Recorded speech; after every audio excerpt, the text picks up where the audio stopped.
Oh, it is Tuesday night here on the internet wrestling community, and that can only mean one thing. It is time for the fastest rising pro wrestling talk show live on the internet today. Folks, it is time for Tooney Talk Wrestling. Hello, I am Marvin, and I am the Movie Monster, and I am your host for this evening, and pretty much all evenings that we do this show. Joining me, as always, my all-star panel. We're going to start first with Mr. Kevin Apollo, coming to you from the world of American Coliseum Wrestling. How are you, my friend? Doing well, brother. How you guys doing? I'm doing all right. I'm doing this thing where I'm bringing everybody on one at a time this week. I don't know. It's a thing that they do over on the Pro Show, and I like it. So, also, folks, joining us this week, our favorite guest panelist here, back for it 3 times the charm here, folks, from Wrestling Soup. You know him, you love him, Anthony Missionary Thomas. Hello, Mish. Hey, what's going on, guys? How have you been? Not only are you the first and only 2-time guest, now you're now the first and only 3-time guest. I'm the pioneer over here, just breaking new ground with you, boys. Yeah, I don't know. I guess I don't, because like Phil is kind of like, Phil from Pro Wrestle Times is always kind of popping on here, so I always just kind of like assume that he's just like a regular part of the show. But yeah, also, folks, as always, our good friend and colleague, AEW Disciplinary Committee. Hello, Dis. Hey, how's it going, guys? Nice to see you, Mish. Hey, what's going on, bud? I'm digging your mask this week. It's very patriotic. I like that a lot. Feeling the red, white, and blue. Yeah, and the cat is very, very, very Gen Z of you. I'm leaning into the VTuber thing. Yeah, are you? It's all right. I do puppets. A VTuber is just a puppet that you don't have to hurt your arm with. But honestly, though, do we have to bring in a litter box? Are you now identifying as a cat? Do we have to? Start to, meet your needs here a little bit more. What you don't know is that I'm actually Kev's cat that was on last week when we were. So we've all seen your butthole then. All right, great. Yeah. And of course, folks, please welcome and tolerate awful wrestling. Peace, everybody. What's happening? How are you, my friend? I'm doing all right. I got to say, your girl Grace Randolph is really loving the Acolyte, but we'll talk about that tomorrow. That's a Tooney Talk TV, kind of thing there. But Awful and Dis will both actually be joining Kevin and I, and Awful will be presenting the Grace Randolph perspective on things. I'll actually do that. I'll check her out. It's been too long. I'm sure it's been too long. I'm sure it's been a long time. Don't even lie.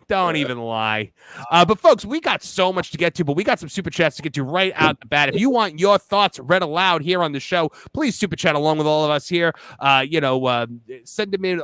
It is always appreciated, and we love having your thoughts and opinions shared here on the show. But starting off, Matthew Alexander with a $50 super chat. Oh my goodness, right off the bat. Appreciate you and the crew that puts on these amazing videos and live chats. Always know I can have a listening escape from reality for a few hours. And you know what? That is important, folks. Escapism. That is the name of the game. That is what entertainment is supposed to be. Entertainment is not supposed to be constantly reminding you of the world that sucks around you.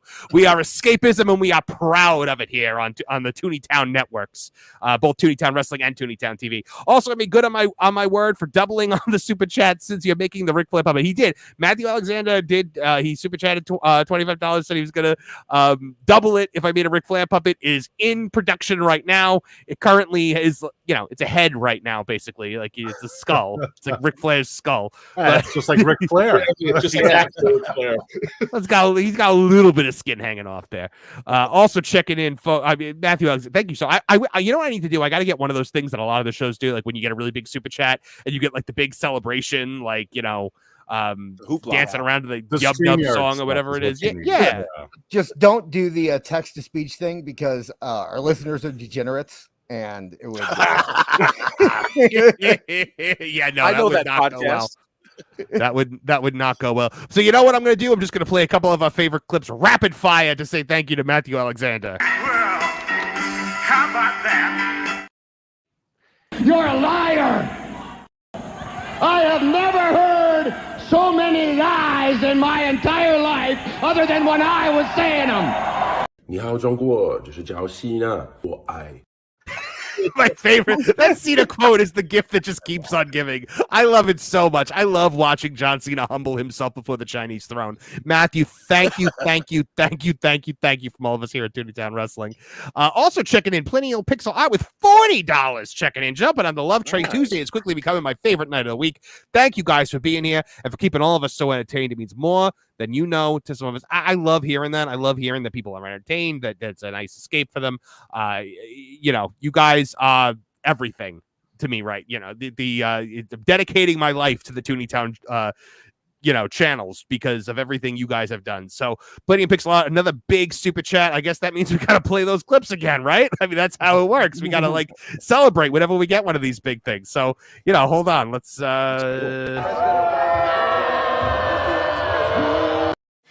Everything is sexist, everything is racist, everything is homophobic, and you have to point it all out. How about that? I think the Rocky Horror Picture Show one might be my favorite one. Oh yeah, It's good.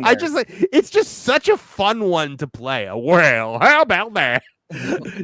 Judging ID 999 checking in. What are y'all's thoughts on Tony Khan once again bringing in unknown CMLL wrestlers? Why not just use the guys you have? That's a simple answer, my good friend. He gets bored. He gets bored with the toys that he has, and he has to bring in more. Mish, what do you think about the constant use of CMLL? No, I think you're dead on. It's a boredom thing at this point. It's a nepo baby type of boredom. He's not a great booker, and you'll see arguments in favor of his booking, but we've seen so many people that have had storylines and build-ups just taper off and go into nothing. Now you have people leaving the company willingly. You have WWE people leaving WWE or when they got bus flipped, refusing to go to AEW for the most part. You see the talent that they do get, which are big names or semi-big names, being mishandled horribly. Yeah, I don't know. From top to bottom, the whole company seems like chaos at this point. So him bringing in unknown CMLL wrestlers, he's just trying to throw Band-Aids on a wound that's just way too big. Awful rest. Go ahead. Go ahead. No, go ahead. Okay. No, I just figured Awful was going to have a very measured and calm, reasonable response to this question. I'll give him something nice and fun to respond to here because I'm going to have to kind of defend Tony a little bit right now. Whoa. All right. Oh, my goodness. It's Forbidden Door. Given that's his mess, but this is a mess, and he can't just keep bringing in the same people every year. So doing CMLL this year, since the first year was New Japan heavy and the second year was AAA heavy, he's got to figure out something else to do, and it's CMLL this year. Well, you know what I have to say about that? I have never heard so many lies in my entire life other than when I was saying them. There you go. The ghost of Roddy Piper speaks. Awful. What do you think about what Dis just said? I mean, this makes Awful. a lot of it's your sense. turn to insult me. Go. No, I would never insult you, Dis. I think you're correct as far as the Forbidden Door aspect. He's trying to get his guys in there, or excuse me, CMLL guys in there. But the problem is that we don't know who these CMLL wrestlers are. Again, yeah, it's just like spend a little do your bit homework. Of time. Yeah, right. Go on Google and find out, motherfucker. Can I ask you a question? I asked you not. Oh, yeah. You know what? That's all right. We're 10 minutes and 10 seconds into the show. So now I'm incredibly impressed that you all went 10 minutes without an F-bomb. Thank you from the bottom of my heart and from the bottom of my bank account, so we don't get demonetized again. I you. ask you a question about this. Terrible even Talking saying about that. Oh, sorry. Go on. No, go ahead. I was just going to say, do you think people that watch CMLL regularly or people in Mexico that watch CMLL care about Forbidden Door in any way? Do you think there's any hype on the other side of the border? Not even a little bit. Yeah. I mean, I have no idea what the AEW viewership is like in Mexico. Right. I have no clue either. That's what I was saying is, I mean, obviously with NJPW, they've made their, they've kind of made it clear with AEW and NJPW. So that's kind of been a working relationship. But AAA and CMLL, I just have no clue. I just have no clue if Mexican audiences even care about AEW or the fact that their promotions roster will be on AEW's card. I mean, I would say that we should go to Mexico to check it out, but we learned on Tooney Talk TV last week or 2 weeks ago that Kevin Apollo is not allowed in Mexico. Oh, I'm only going to Mexico if Kevin Apollo's coming with us. Come on. We need to make sure that I go through an appropriate port of entry so that I don't get my head chopped off by a cartel. Yes, this is true. If you guys want to hear that story. If you guys want to hear that story, because it's wild, go check out the first episode of Tooney Talk TV. But Kevin Apollo, what do you think about bringing in CMLL wrestlers? Well, listen, like This Is Awful said, it's Forbidden Door. It is what it is. It's so I don't remember who I was talking to about it, but I mentioned how WoW beat Collision like a couple months ago in the ratings. They actually did it twice. They crushed them when they were head to head with a PLE. But while in my random defense of WoW, even going back to talk about the 2001 pay-per-view where the referee took a bump off the top of the cage. WoW does something phenomenal that AEW does not. They cram a bunch of the girls into a single taping, and the girls who aren't on the next one, they may be gone for 4 to 6 weeks. But while you're watching the episodes, if like one of the girls has a storyline, they are ever present. You're getting video packages about them. You're getting a recap of what happened the last time they're on TV. And the week before they come back, they give you a full download on what you need to know going into the next episode.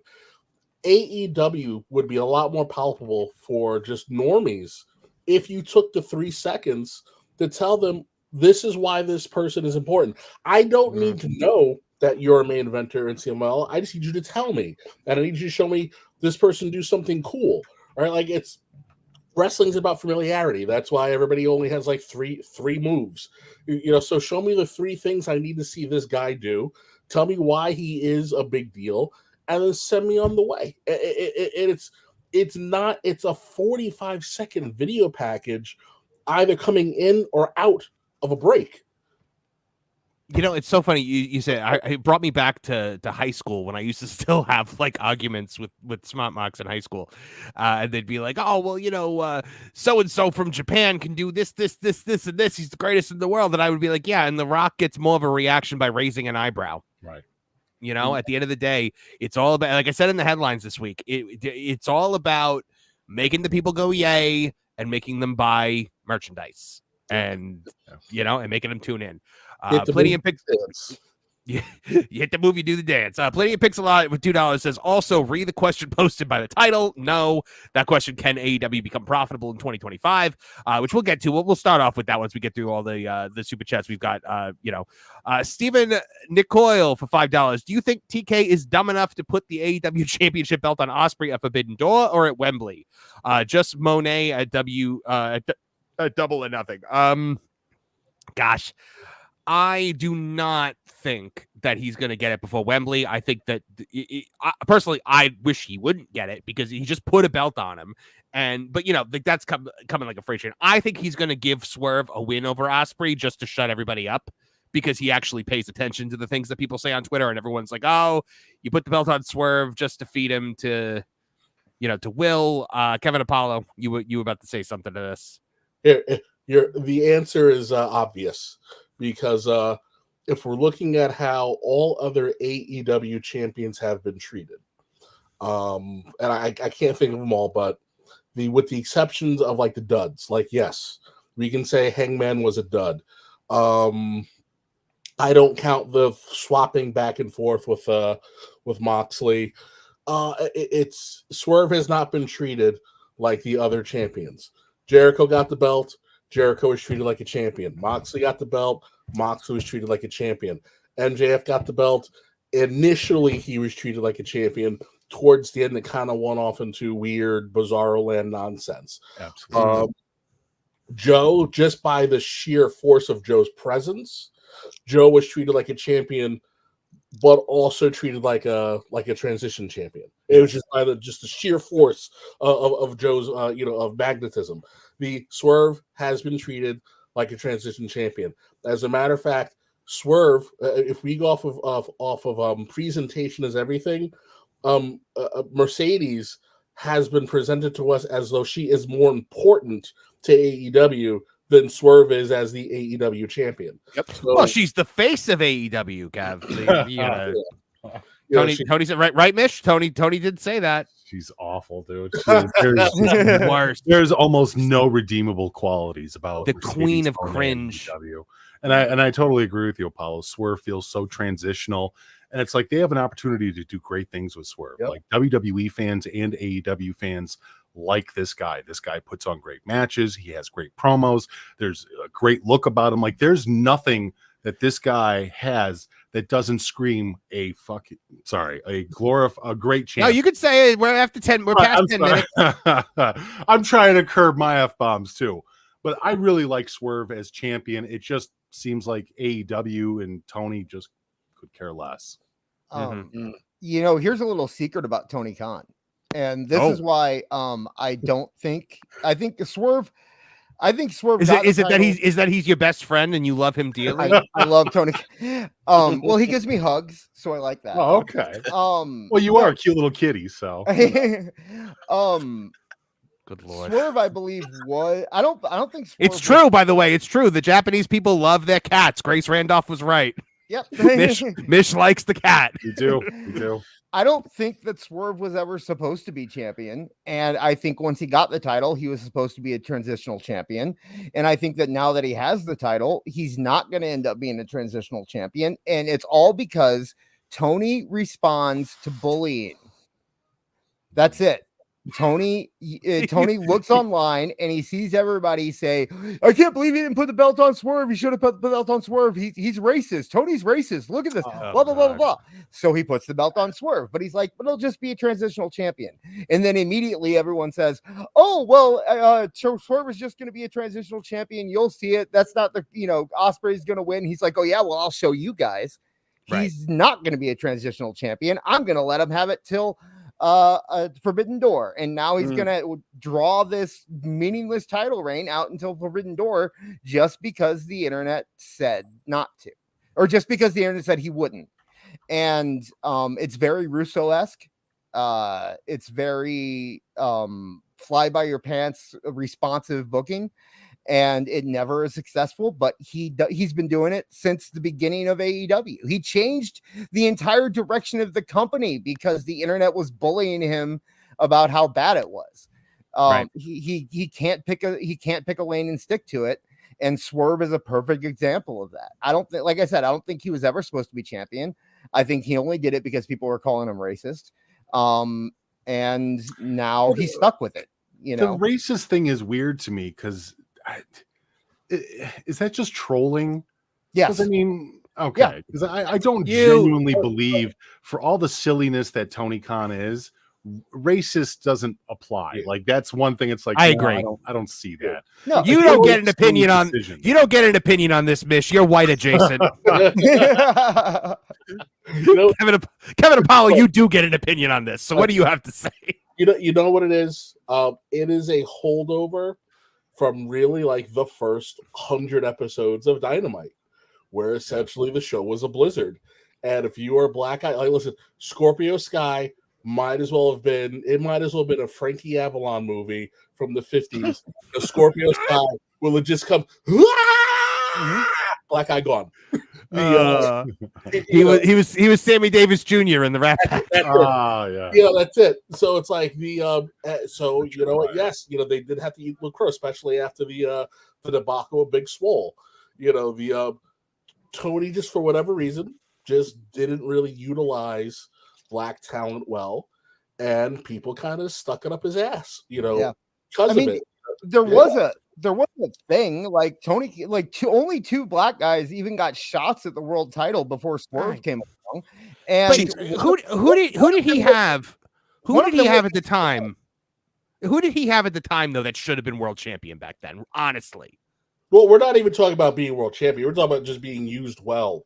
In general. Like, but what was his black roster back then? I honestly can't remember anyone really like Hobbs, Private Jay Lethal. Okay.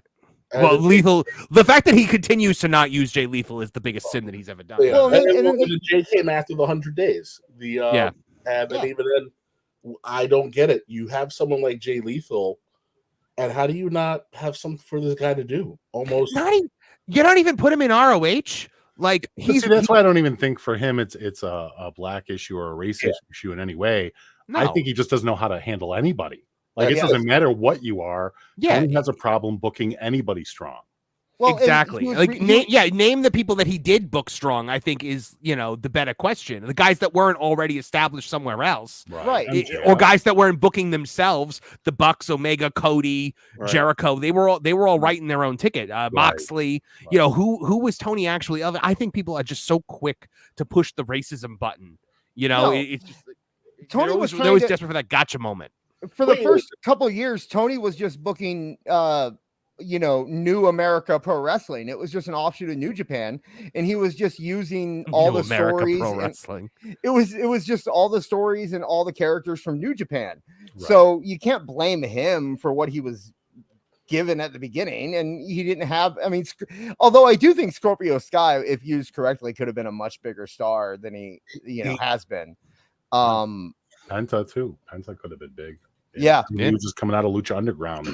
Pretty much the face of that company. So, what's funny, gentlemen, is that we've got Swerve coming in to Forbidden Door as a champion. I don't think he's going to win that match against Will Ospreay at Forbidden Door. You want Ospreay go? Well, this is how. If I'm Tony, you want Ospreay going into Wembley as the champion, and guess who you want as his opponent? If it's not going to be Kenny Omega, it's got to be MJF. You can change the dynamic of the entire of how you're presenting this roster if you just play this thing slow. If you want to take the championship off Swerve, fine, do it.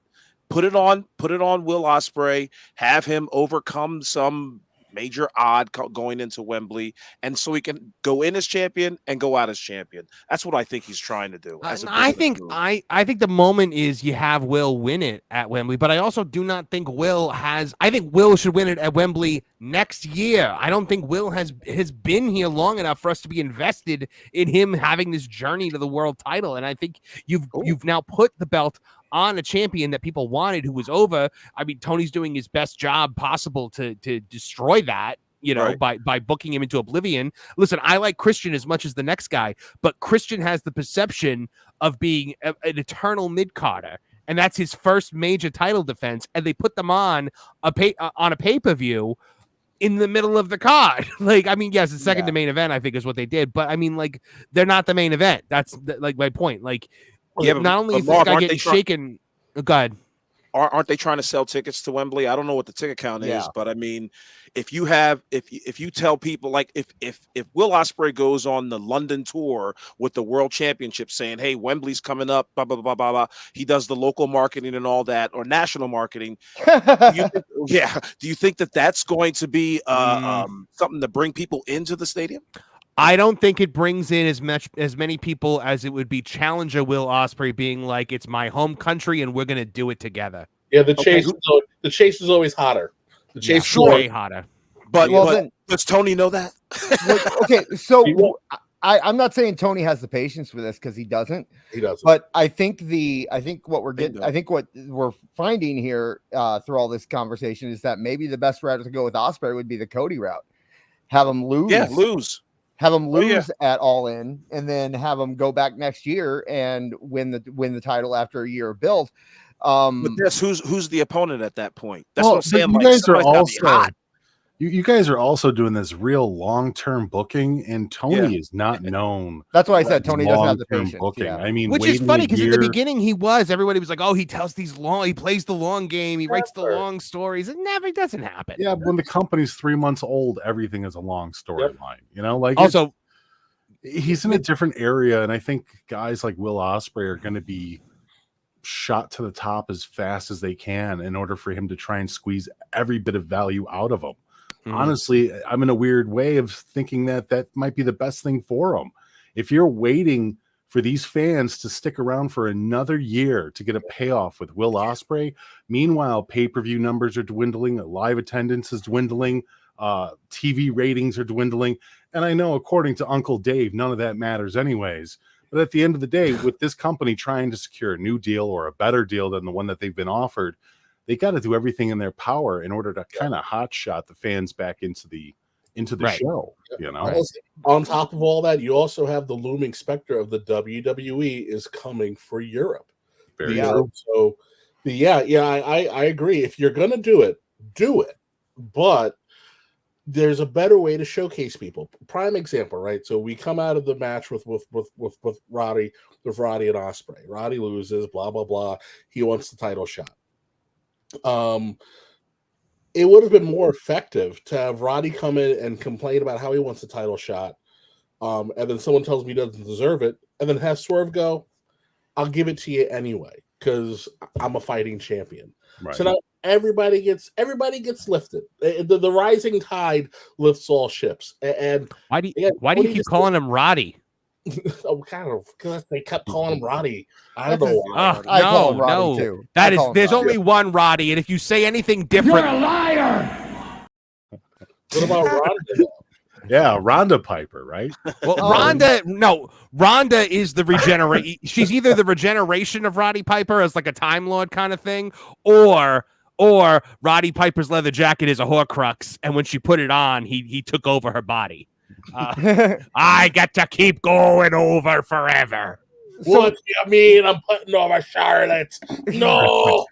So I don't put these shoulders down for anyone there, boyo. This is how I make my living. Sorry, go ahead, Dis. How much of Tony's fly by the seat of your pants booking philosophy, because it did change. It was slower paced at the beginning, but I wonder how much of that can be attributed to how many times his booking has had to been changed because people have been injured because of their terrible fast paced style that they do all the time. And I mean, that's you know what true. I mean? Like you what if he does decide to do a very long term story with Will Ospreay, and then in a random collision match, Will Ospreay breaks his neck and can never wrestle again? Oof. Or it won't what be a happens random collision match? It'll probably be some dumb small gymnasium out in Poughkeepsie, New York, where he allows his wrestlers to go off and do this and do that, and potentially injure themselves. Eddie Kingston, MJF, Adam Cole, all these guys at Mox, CM Punk, the list, Hangman Page, the list goes on. Guys that you were raising up Daniel Bryan or Bryan Danielson. These are all guys that you were pushing to the top of the card, and as soon as you're ready to pull the trigger, something happened. And maybe he's just like, we gotta go as fast as we can if we're going to keep this style up, because these guys are getting hurt. And the reason they're getting hurt is because you want to keep the style up when you don't need to.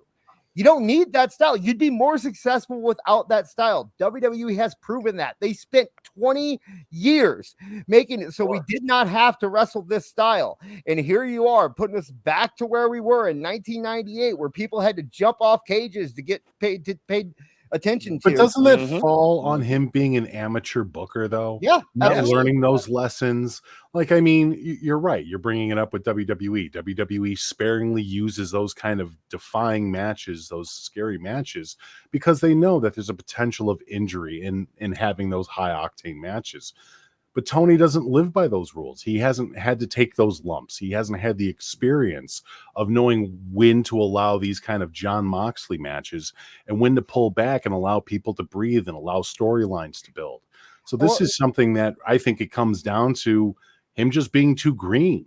Yeah. And well, it'd be great if he could hire. Long-term. It'd be great if he could hire like a Jim Ross or a Dean Malenko or an Arn Anderson or a Tully Blanchard or somebody. Touche. Be there to tell him this, but unfortunately, poor Tony can't afford. Oh, wait a second. Let me think about that.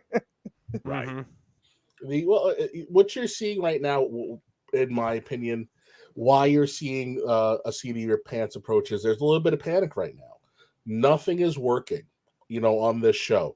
Yeah, sure, fine, the ratings went back up. But if you look at how Dynamite performs over the summer for the last 3 years.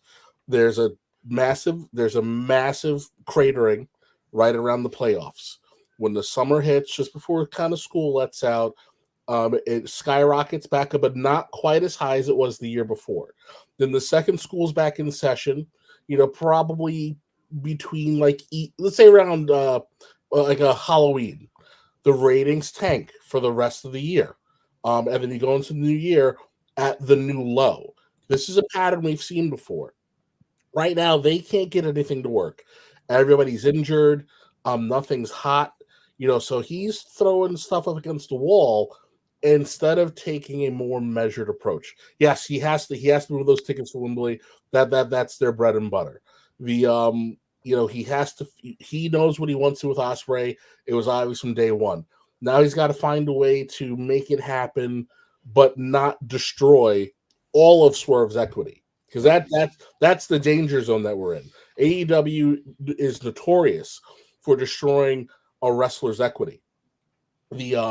So if you want to Swerve to be around for the long haul, you got to do it in a way where once once he's not on Rampage for the next 2 years. And I think that's where the panic is, and why you're seeing these massive changes before the show starts, and massive changes to the pay-per-view. They're just trying to get it figured out. And again, for Swerve, it's super simple. Your champion either opens or closes, or sometimes both, your shows. Stop having Swerve come out 18 minutes after the hour. Stop treating him like he's an F-bomb during a live YouTube stream. You let him open up the show. Or let him close it out. Give him major contenders. Let him have those big promos. Put him in there with something as simple as this. Show a locker room with the name tag Swerve on it, so that it seems like he's getting the perks that a champion gets. Pull up in a limo. The little star on the bathroom. Yeah. Exactly. There's a reason why WWE does it, because the perception enhances reality. It's the Jerry Jones mentality, right? You treat your star players like they're star players. You treat them like they're stars. Swerve is your champion. You're supposed to be treating your champion like they're a star, no matter what happens. Right. And right now, he's just he was doing a media tour last week in New York City. How simple would it have been to have had some cameras on him signing autographs in the street, filming while he's doing these radio interviews.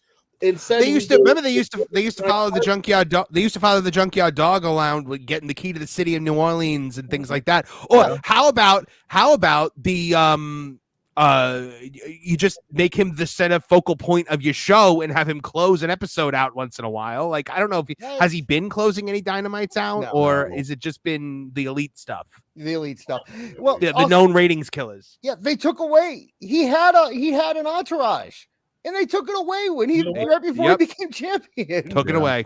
Is Nana even been out there with them? Yeah, he's there for the championship. Okay, good. No, you're right, though. I like that idea, Apollo. That really is a throwback. But you're right. They need to at least give up the appearance that, hey, he's more special than the rest of the roster because he's the representation of our company. And they don't do that. I mean, you look back at the old days, and I thought it was kind of funny, Marv, when you brought up what they used to do with Junkyard Dog. But I'm thinking right back to the old WWF magazines. And I don't know if you remember the WWF magazines in the 90s, but they would have in like the middle to the middle back of the magazines these little highlights, like Jimmy Hart goes to Memphis and he's celebrated down there with the Honky Tonk Man.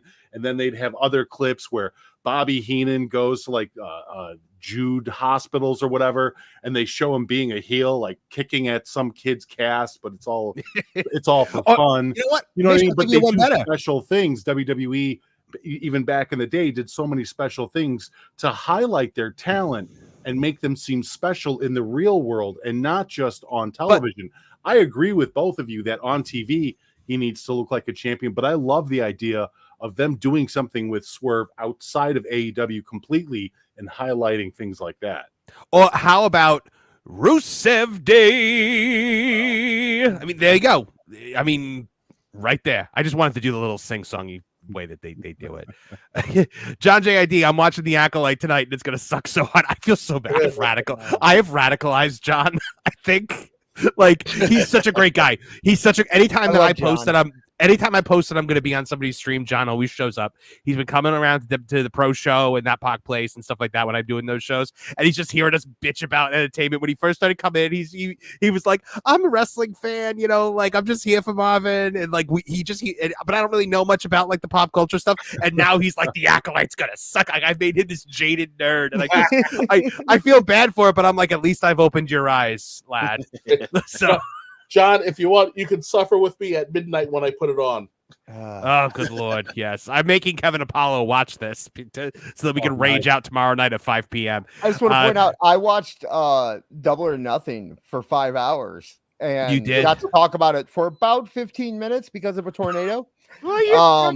I know, it was the best. If I have to watch this and then something happens tomorrow, oh, I will laugh so hard. I might just like keep booting you, like be like, I don't know what's going on. Because I gave up on Star Wars after like season 2 of The Mandalorian. Right. But we're not going to talk about Star Wars. We're going to talk about it tomorrow night. But I just think it's funny that I've radicalized John. Awesome. Cody Duffy, by the way, says Mish. Hey, so there we go. Yeah, much love for Mish. Eastside Reviews checking in. Don't forget the black liver for Puppet Flair. Yes, I'm making it out of a kitchen sponge. Oh no. Plenty and Pixelot says, last one, Marv, that Roddy Piper quote. Can you tell me where that clip is from? I've been hunting for it. Yes. So the clip he's talking about, just because I love it so much. I have never heard so many lies in my entire life other than when I was saying them. Followed up immediately by, you're a liar. So that is actually a very famous promo. That is the promo where Eric Bischoff turns heel and joins the NWO. Yeah. He did a whole thing saying Piper wasn't there, and like I don't remember like the exact. Kevin, do you remember the exact like events surrounding it? It was during the Piper Hogan feud. Can I? Oh, go ahead. I know all because I recorded every NWO segment during that. Wow. Okay. I still have the videotapes. Go for it. So the whole thing was that Piper came in and they did that whole, and then Piper disappeared and we didn't know where Piper was. And everyone kept saying like, Roddy Piper is bubble. Like they were building it up like people were talking on the internet. Where's Roddy Piper? Where did he disappear to? Blah, blah, blah. And eventually at some point, someone rushed the videotape of Roddy Piper's music video to Nitro. Did you ever see that? No. And they played all of Roddy Piper's music videos so that they could show to focus on the one segment where he said that he wanted to fight Hogan again, right? But Bischoff was the one. Wait, when you say music video, do you mean like he's performing in a music video? You don't know this? No. Oh my gosh, Roddy Piper has a I don't remember this. It's like a 1993 pop music video, and he's like on the beach with a girl and they're dancing around and he's training in the gym. You really don't. Oh my, we have to do that. Don't know. That's real quick. Oh yeah, my I'm gosh. looking this up. Okay, go ahead. Continue on. Okay, while you're doing that, but the person that was pushing that Piper was missing was Eric Bischoff. He was on commentary saying, "Why isn't Piper here? He should be here helping us the whole time," and all that kind of stuff. Mm-hmm. And then when Piper eventually did come back, he was saying, "You were the one who was keeping me out of WCW. You were the one who wasn't letting It was me." you, Sonny. Yeah. That was actually, in my opinion, that was Piper's best face run. Even though his matches weren't good, his promo work and his story work. I don't think his matches were bad. I love that babyface run. I love that moment at the end of Halloween Havoc where he comes out and he sees Hogan for the first time, and he does. Well, I'm not talking to you, Sprout. Two matches that I could watch of Roddy Piper back to back easily is the one with him versus Brett at WrestleMania 7, and also the dog collar match with him and Greg Valentine. I mean, that is just so goddamn chaotic. I'm going to give you two more that are some of my favorites. I think that the war to settle the score between him and Hogan is a fantastic match. It doesn't get a lot of love because it's got a messy finish because they're setting up WrestleMania 1 and nobody would job to anybody. Is that the Garden, Marv?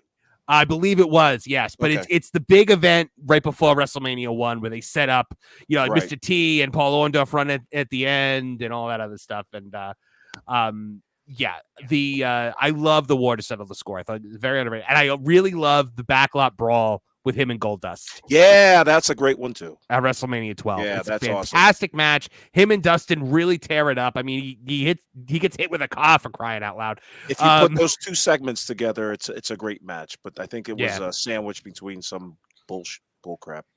Yeah, it's kind of funny when you first played that clip. I guess I wasn't really paying attention too closely to it.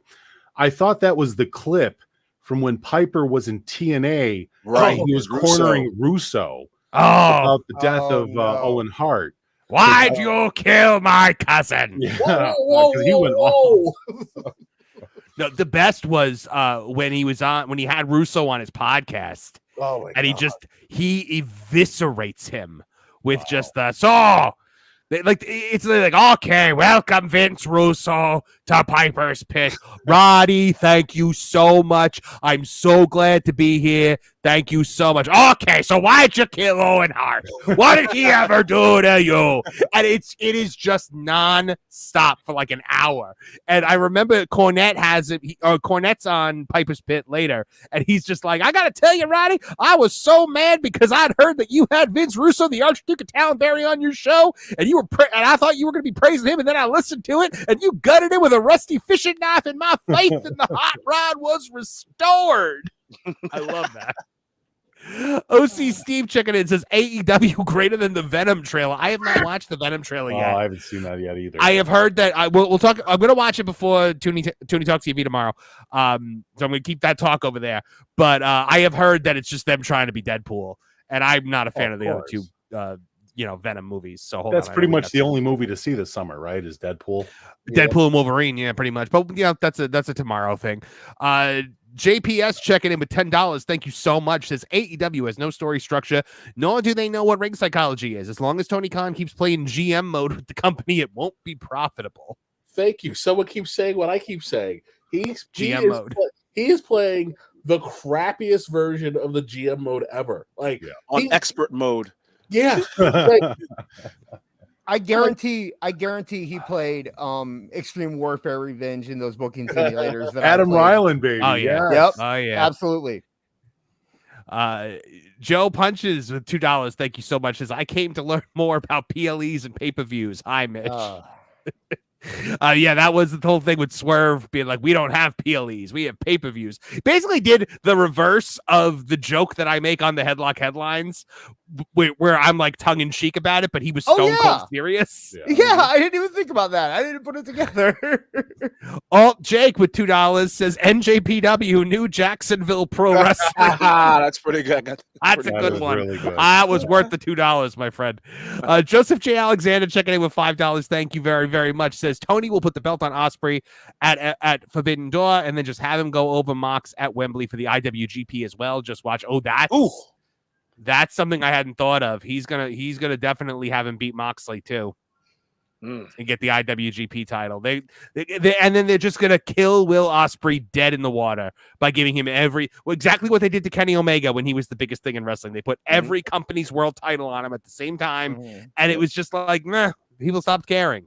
Just you watch, Marv. As soon as Becky Lynch goes in there, Will Ospreay's old news. I mean, look, yes, I agree. But I have been saying since the beginning that Jon Moxley will drop that belt to another AEW guy.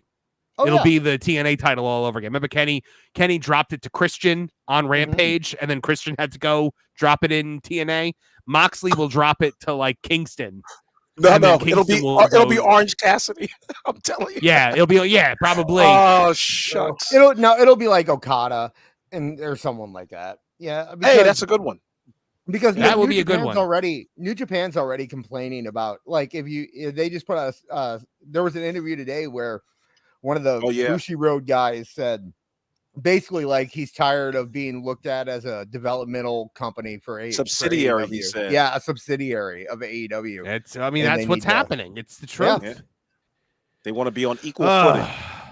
All right, and that brings us up to date on our super chat. So, you know what? The first thing I wanted to talk about is profitability, because I've seen a lot of Twitter discourse about this. So now, here's a little business 101 for you guys who may not understand it, 100%. Here's how business works. There's a thing called revenue. There are things called costs, and there's a thing called profits. Now, if after your costs you still have revenue left over, that is considered a profit, and that is what you want in a company, okay? When your costs exceed your revenue, that is when you lose money, and that is when your company is not doing good. Now, up until for the last 5 years, AEW has been operating on a loss. That means that, that they have been spending more than they are making. Now, everyone has said that, oh, well, once they get the once they get that big media rights deal, that TV deal, WBD, that's when they're going to be profitable. At the end of the day, that ain't happening. So now people are trying to say, but AEW can be profitable if they get what they're saying now might be 115 to 150 million a year. AEW loses 150 million a year. Apparently, that's what they were tossing around last year that they lost. I don't know how accurate that number is, but if let's say it is 150 million a year that they lost, they get 115 from WBD. You have to also understand that this year costs have gone way up. He has signed Okada, he has signed Will Ospreay, he has signed Mercedes, and now reportedly MJF has a $60 million contract. Reportedly, MJF is making $15 million a year. Like, I don't know if I believe that one. Did you hear who the source was? Who was the source on that one? Jonathan Coachman. I believe Coach has some. No, but he literally said, he said, I think he could be making that. Oh, okay. Okay. So it was just that, and then so it was a guy just speculating, and everybody ran with it as the clickbait sites started posting it on Coach. Twitter. Yeah, all right. So, all right. God, for that amount of money, he should have been on last week's Dynamite. Yeah, for real. Wait, was MJF not on Dynamite? Nope, not even promoted. How? Why would he be? Why would he be? Here's how you know he's not making 15 million a year, because Moxley and Jericho and a few other guys have favored nations clauses, so they would be making $15 million a year now. Does Jericho have that too? I knew that Moxley had it. It was supposed to, the talk was that Jericho had it from day one, and Moxley had it from the time his contract ran up when he was holding out against CM Punk. So okay, Jesus. All right. So what needs to happen? Like, Kevin Apollo, you're running this company. You need to pull a profit. You're not getting the big extension, the big, bonus that you thought you were getting from the network. What do you have to do to make this company profitable? You chop your effing payroll. That's for starters. That's it. They have entirely too many wrestlers. Even before you touch on the fact that Tony is not a booker, doesn't know how to book, he's just a match guy. You have so many wrestlers on the roster, it's impossible to really properly showcase anybody who didn't already show up with luster. So the right out the box, you gotta let go a lot of this dead weight. And then he also has to get over this weird thing he has where he loves putting these indie darling goofies on and giving them all this TV time. Because if someone like my dad is old school, like macho, kick the door down. I need my wrestlers need to be the size of oxen. And when he sees like a Dan Hughes, it's over. You can't. Did you say Dan Hughes? you can't. Do you mean Danhausen? Because is that how you say it? I don't know, and I don't care. But that's how I say it.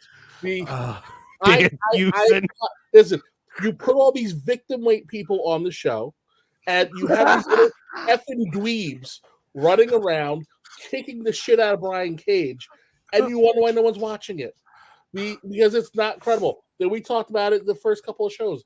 My daughter's watching NXT UK and then walking and watching Dynamite and immediately asking if that boy's parents know he's getting beaten up on TV.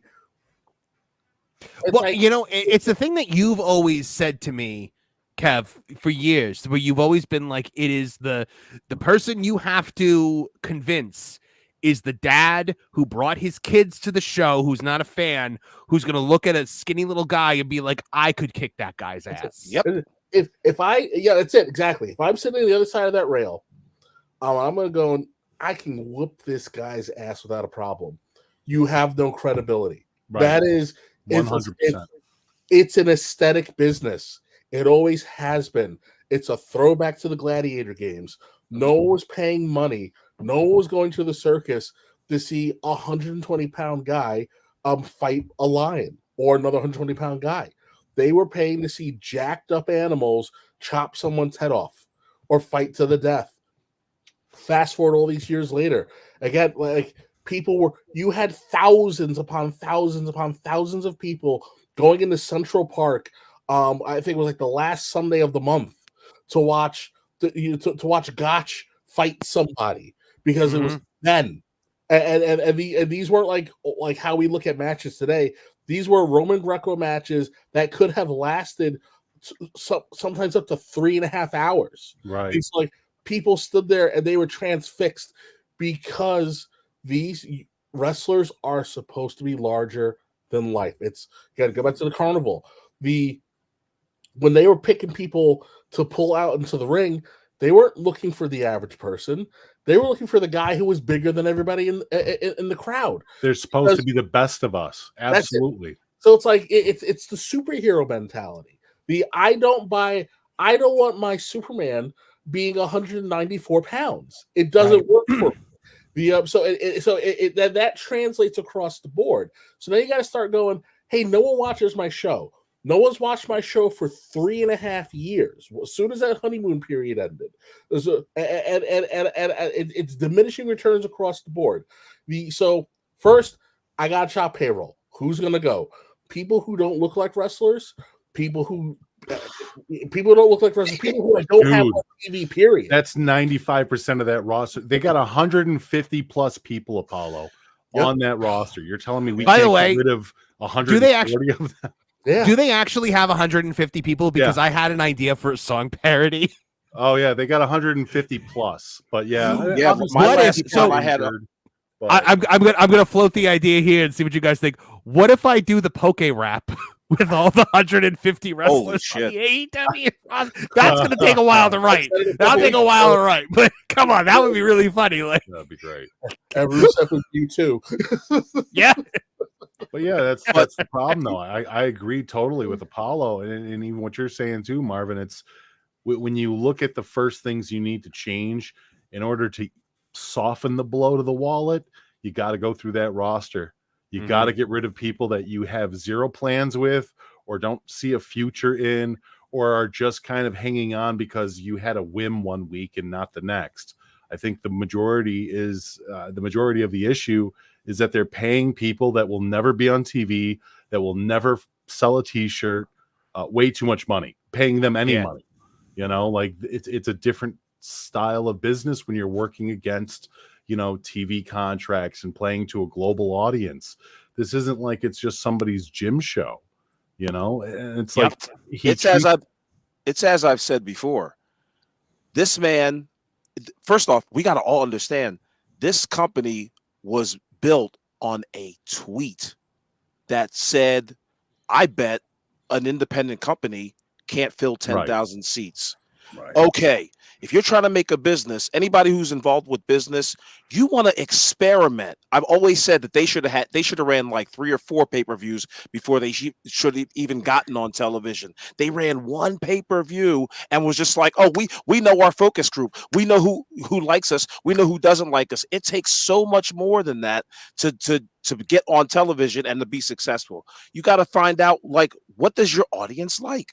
They like this one pay-per-view. Are they gonna like the next 3? Are they gonna like your television program? Well, here we are 5 years later, and we see the results. Right. What'll be fascinating is when someone tells the full story of what happened there, and we talk about how the Bucks and Omega eviscerated the ROH roster. Yeah. Yes. To make that show happen. And Cody too. Cody doesn't get off scot-free on that one. Yeah, Cody's not immune on that. Cody took just as much advantage. But when you talk to the guys that were there, a lot of the heat goes to the Bucks, because Cody was always very honest about what he was doing, and the Bucks walked around and made a lot of people a lot of promises right out the box. So they got New Japan to front the money and to sell it in the building, and they had ROH do all the work and get nothing for it, and then they left them holding a ticking time bomb that exploded in their faces the second the lockdowns happened, and they had to perform in a bubble, because ROH is dead because they didn't have the money to get through the lockdowns. Right. They didn't have the talent, they had the money, and they didn't have the infrastructure. So it's like, hey, yeah, they were able to jump because they essentially stole someone else's they stole someone else's science for a project and got a silver medal off of it. Yeah. Andre Adams checking in with $5. Thank you so much. Says Orange Cassidy has literally beat every super heavyweight on the AEW roster. Do you think, by the way, we just hit 200 people in the live chat right now? Thank you guys so much for showing out in force tonight. But do you guys think this? Yeah, please hit the like button. It helps us out tremendously. Do you guys think this is also part of this like mentality now of, I guess it's like the Spider-Man mentality, where you see it a lot in movies and TV now, where like the skinny, smaller hero or heroine will beat a big, jacked up, strong man? Like, is that happening too much now in pop culture? How does that happen, Marv? It's simple, because that wiry, small Spider-Man has got intelligence. Somebody like Orange Cassidy, he hasn't shown us that he's intelligent at all, or like has the wherewithal to beat these guys, other than Tony's booking him to beat these guys. Well, remember, that's the thing. But that's not even just an AEW issue, though. Awful, because I was actually talking with Joe, and I was pretty upset with the spot that they did at King and Queen of the Ring, where Chad Gable lifted up Bronson Reed and Sammy at the same time into that backdrop, and I'm like, what the hell are they doing? Chad Gable is never going to be a muscle man, but here they have him lifting up not one guy but two guys, and one guy who looks like he's 350 easy. One guy should never leave his feet. Like one guy, like somebody who if you lift just him, that's a monumental thing. I think this is a global problem more than it's just an AEW one.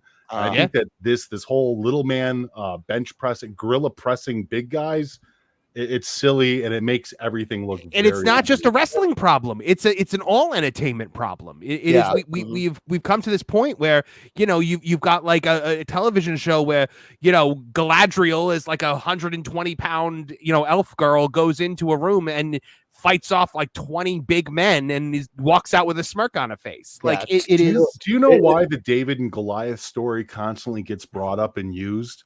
And because it's a good story. It's absurd, because 9 out of 10 times Goliath is stepping on David into the dirt. The thing, Goliath has to squash everybody before he gets to David. David is the freak occurrence, right? And David gets lucky. David gets lucky. David hits him with a stone. That's how he wins. Yeah. At the end of the day, when you have like a small person having a fight with a big person, they can't go blow for blow with them. They have to use momentum. They have to, like, when you block a punch, you shouldn't just be blocking a punch. You should be redirecting the punch. That's how it works. That's how the psychology of big man versus little man works. And I'm sorry. Go ahead. I'm going to push back a little bit just on the Gable thing, because to be fair to WWE, the problem with AEW doing it is that they got 10 little guys that do it. Yeah. Chad Gable lifting up him was a freak occurrence that you don't see Sammy lifting up Otis. Too much, though. Two separate guys. It would have been almost tolerable if it was just Bronson, but Bronson and then Sammy on top of Bronson too. Like it was but he did it.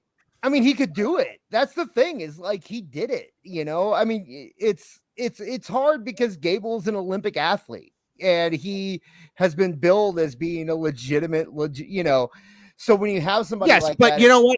There are ballroom dancers who are Olympic athletes. Not everyone's a power lifter who's in the Olympics. If you were, I guess what I'm saying is that if you were booking him as an underdog, if you're booking him as David and you want him to be Goliath, I think it'd be a bad move. But when you're booking him as a heel who you want people to hate, the idea that this heel can go in and actually do this is going to make people hate him more. But I also believe that as an Olympic wrestler, he should be using leverage to take these guys down. He did use leverage. They were on the top rope and he pulled them, and they were coming down, and he got them on his. He used leverage. Oh, you're right. You're right. You know what? Go for a pin afterwards. This is what killed it. Is if you're gonna have a moment like this, right? There was a time where if you had that moment, it's because you were either winning the match or it was the second to last thing before you didn't win the match. So like almost like the consolation prize for not walking out of the match with the title. You needed that big oh shit moment. Yes, it was just a spot. And it's just a spot now. And listen, and again, this is like I said, this is an entertainment problem. It's what Cornette calls it the as seen on TV, wrestling moment. But it's also, you see this, it's a problem that goes all the way down to 90% of indie guys' first day of class. There's entirely too much access to being trained as a wrestler. Any nerd who can, and I say that with great affection.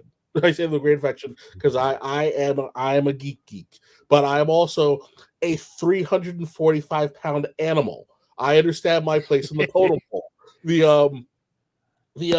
Any dweeb can walk into a wrestling school, and so long as they can string together a couple $100 a month, there will be someone who will teach them, not necessarily properly, but who will teach them how to wrestle.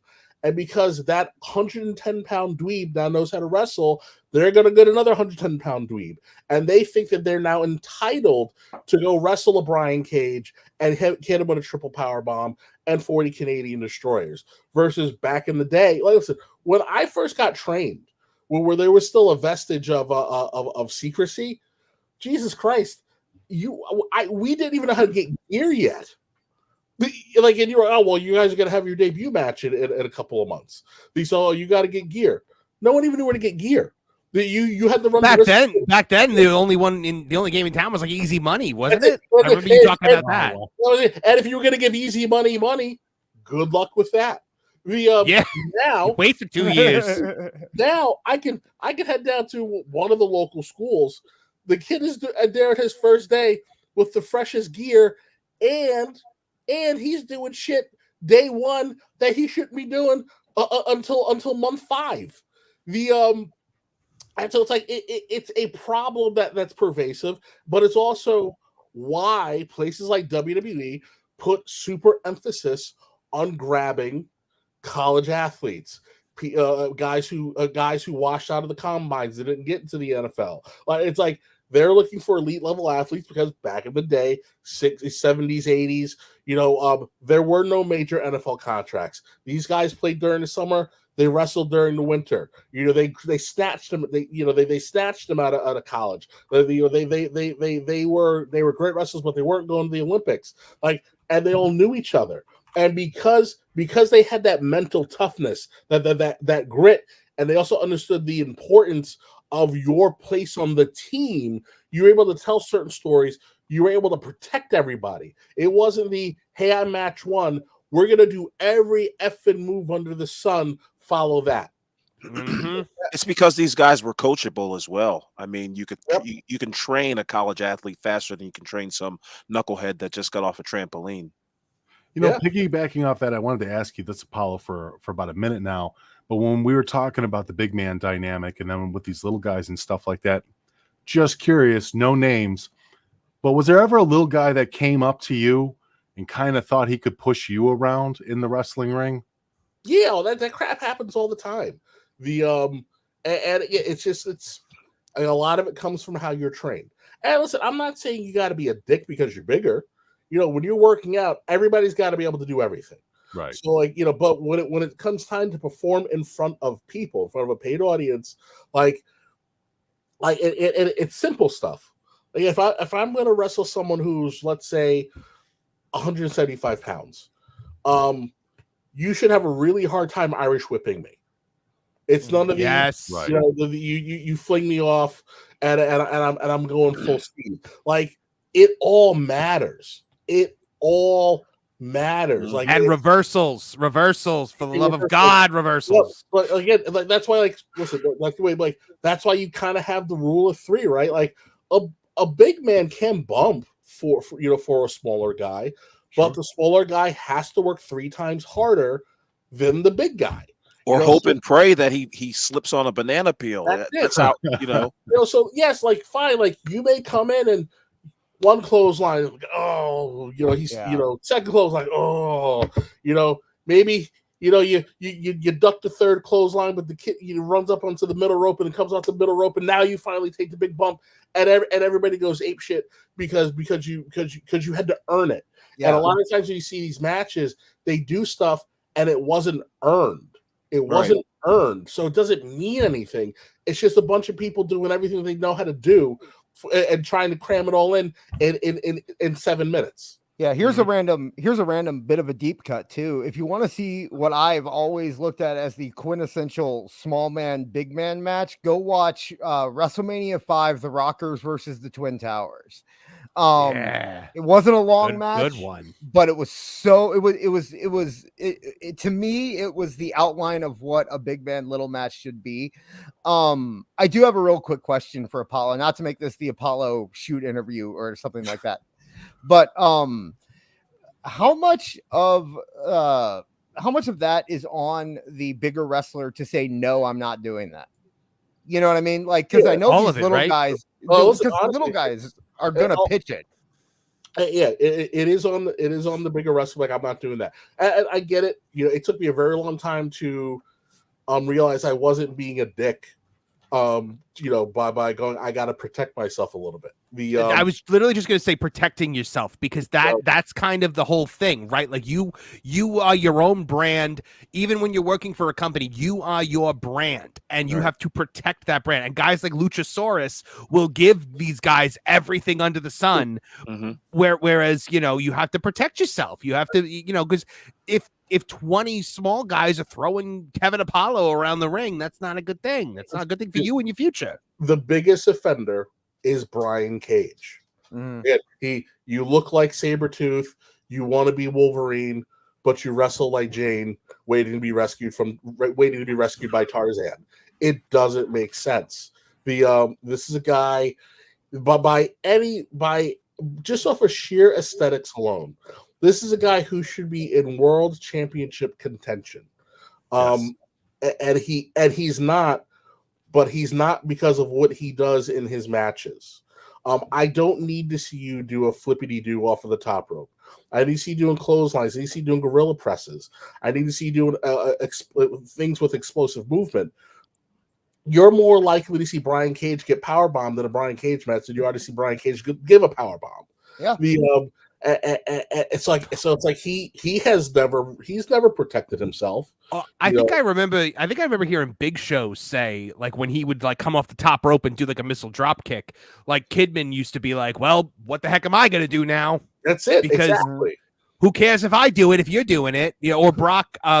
Kidman also got mad when Brock did the shooting stop press. But that's the give and take of little guy versus big guy, though, isn't it? Like, little guys can do things that big guys can't, and big guys should be treated like big guys, and little guys shouldn't be able to overcome that, or at least not easily.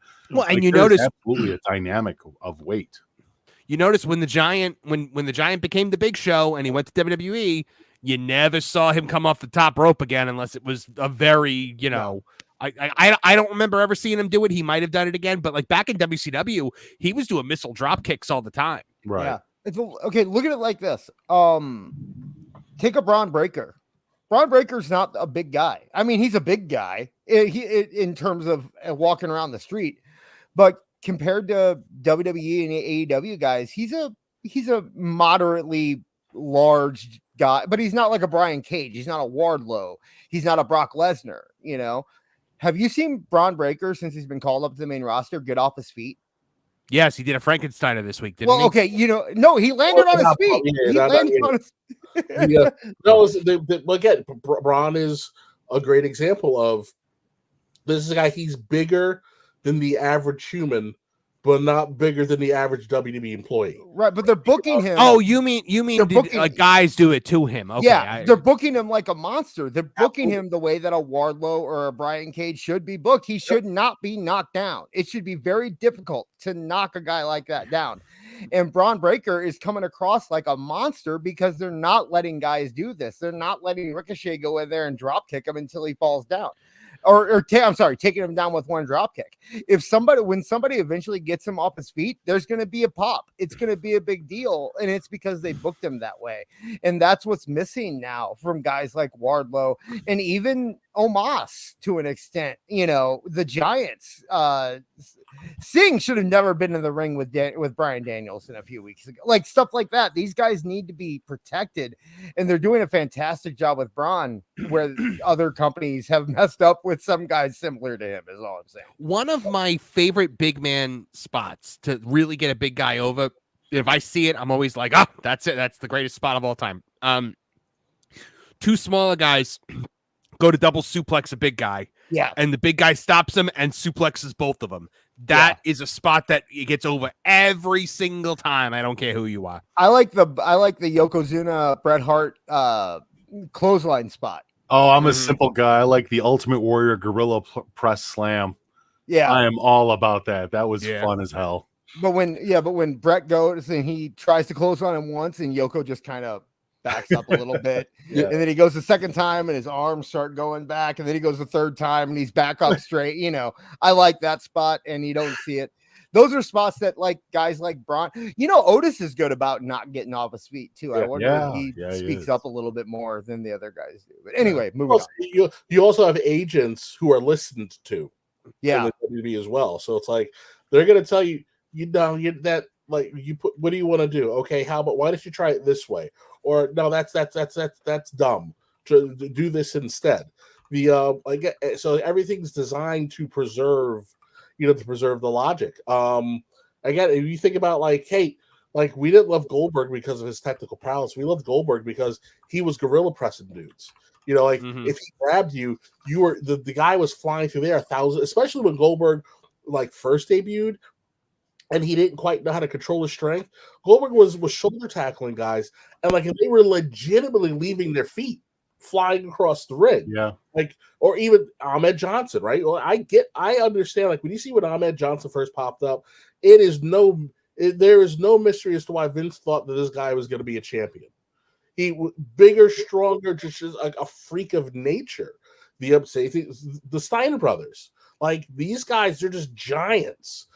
Giant dudes with explosive movement, and they able to do really dynamic things, and it's because they're so different.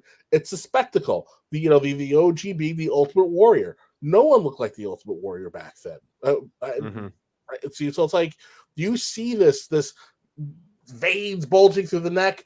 Right? Listen, Sid. Right? You look at Sid. No one had traps like Sid. So whenever Sid pops up on TV, and you see this big mop of curly hair and this giant gorilla man with these gigantic traps screaming at you, you're supposed to be booing him, and you're like, no, this guy's awesome. I'm cheering. Strowman. Look like it's yes, lots of big guys. They're I 100% agree with you. 100%, but we have to move on. We've got so much to get to. John JID 999 for $5. With this WWE Netflix deal, are we potentially getting more old territory footage out there to be seen? The stuff still in the vault finally gets out. Is there more stuff still in the vault? Yeah, there's a lot of stuff still in the vault. They determined that it wasn't profitable. So us old heads kind of got told to F ourselves. Yeah, but Apollo, really, what's dying out? Apollo, they had stuff out of the vault and they put it back in. Yeah. That's the problem. When they moved to Peacock, they put a whole bunch of stuff back in the vault, and they said we're going to release it a little bit at a time, and they never did. They never did. Nope. Yeah. I'm still waiting for WCW Power Hour and the rest of Saturday night. Do we even have Wrestling Challenge on Peacock yet? A little bit. Okay. They put a bunch up and then they stopped. Well, it's available on a certain Patreon. So do they own Smoky Mountain? Yeah. Yeah. They do. They own Smoky Mountain and they never released it? No, it was on the network back in the day. It was on the network. Yeah, it was under the It's not on Peacock though, is it? No. I wonder, do international listeners still get that or international viewers, sorry, because the WWE network exists outside of the US, and I know Peacock has crippled most of us here in the States, but is the actual WWE network still the same as it was before the Peacock deal? I'm not sure. It won't be soon because I think all that stuff is going to Netflix. So I don't know. But you know what I'm not looking forward to with this Netflix thing? I'm not looking forward to that period that we had when they first moved to Peacock, when it was like they were just so slowly putting everything up. Well, okay, so if they move right, because right now they're just moving Raw to in the States. They're just moving Raw over to Netflix. Right. But yeah, so I don't think that we're gonna get everything over there right now, but there was just this period where it was like I was waiting for like Mid-South and all this other stuff, and it was just taking forever to get up there. Yeah, gentlemen, is this a case where if this stuff is out of the vault, they have to pay these old timers? No, they own it. Okay. They own it. Yeah, no, they don't. It's not a likeness. You don't get it's not like a likeness thing like it's an episode of Friends. You know, up until Jesse Ventura did the lawsuit, they got no residuals from any of that stuff. And the stuff before that, it's not retroactive. They don't go back and do it now, you know. Right. So really the new stuff they put on is more expensive than the old stuff. So you'd think they just throw it out there, but they just don't take the time to do it. Yeah. All right. I'm not watching Power Hour. I mean, would you? Come on, guys. I mean, let's get real. I'll tell you, Power Hour sitting right there. Are you going to sit and watch it? I'll tell you what. A few years ago, I decided I was going to binge watch WWE, and I started with. I have a friend who's doing this. Yeah, and I have a friend who's doing this. I started with 1987. And my idea was I will watch like Superstars, and then I will watch Saturday Night's Main Event, and then I'll watch the pay-per-views. And I had to go to YouTube because the network didn't have all the Superstars on there. I would absolutely watch. I mean, you binge, you watch. I'm watching Cobra Kai right now on a binge watch. I don't mind. Cobra Kai is great. I'll be honest. When I had the WWE network, Cobra Kai. No, but Superstars is. I mean, Mitch, what were you saying? Oh, no. I was just saying when I had the WWE network, I would just hit play and just walk away. And I would go about my day doing things and just watch the TV in the background. Like it was a background staple. Right. I haven't done that since they've gone to Peacock. Not once. The network was so much better done too, because like with Peacock, why don't they have just a playlist where I can hit 1987? Because when they first started doing everything and they started getting it over to Peacock, I remember me and Joe were talking about this, that there was this huge transition where they spent millions of dollars trying to get the stuff out of the vault and trying to get it Peacock ready. So they were like going through all the old episodes, cleaning out any of the bad audio. They had to remove like a ton of music. I don't know if you remember, but they were, I think in the very beginning of Peacock, weren't they making all the blood scenes black and white? Yeah. Like anywhere there was blood, it was either blurred out or it was black and white. And then they just removed it. Like they stopped caring about it. Like they tried a lot of weird things when they went over to Peacock to try and make it mainstream. And I think at some point they just gave up and said, you know what, we're just not going to show any of it. And we're going to focus on the top 10 lists. And they also hired about, 200 people when they started the network and then proceeded to fire 150 of them when they moved to Peacock. Yeah. So that might have something to do with it. But, well, you guys, if you look here, producer AEW Neckbeard saying in Canada, we still have the WWE network, but you have to pay for it in your cable package. Oh my goodness. And he says on cable, none of it is on demand. To watch it like you guys, we still have to log into WWE network on a computer to watch archive shows. My God, that place is a mess. Man, I heard they even speak French there. Oh, I still think that the best form of WWE network was 24/7. Oh God, I love 24/7, man. It was good. It was classic. It was so inside. All the stuff was so inside that it made it. Oh, the Legends Roundtable. I used to live for the Legends Jim Roundtable. Ross. Dusty and Andre came in and took all the damn money. They took all the damn money. Broke 1,000 guitars, didn't draw a dime. Draw a dime. Neckbeard says it costs $12.95 Canadian. What is that? Like $2 American now? Damn. I kid. I tolerate the Canadians. But yeah, I mean, I would like to see Netflix have its own like WWE section that's better organized. The way that they organize everything over there, like they'll be like, oh, here's like a playlist of like The Undertaker versus Kane, and I'm like, oh, okay, cool. And then I go in there to watch The Undertaker versus Kane, and it's full shows. Yeah, and I'm like, no. How about you just give me rolling in money though, Marvin? Like this is the weirdest thing about the Netflix deal. Is didn't they report that they're constantly in the red?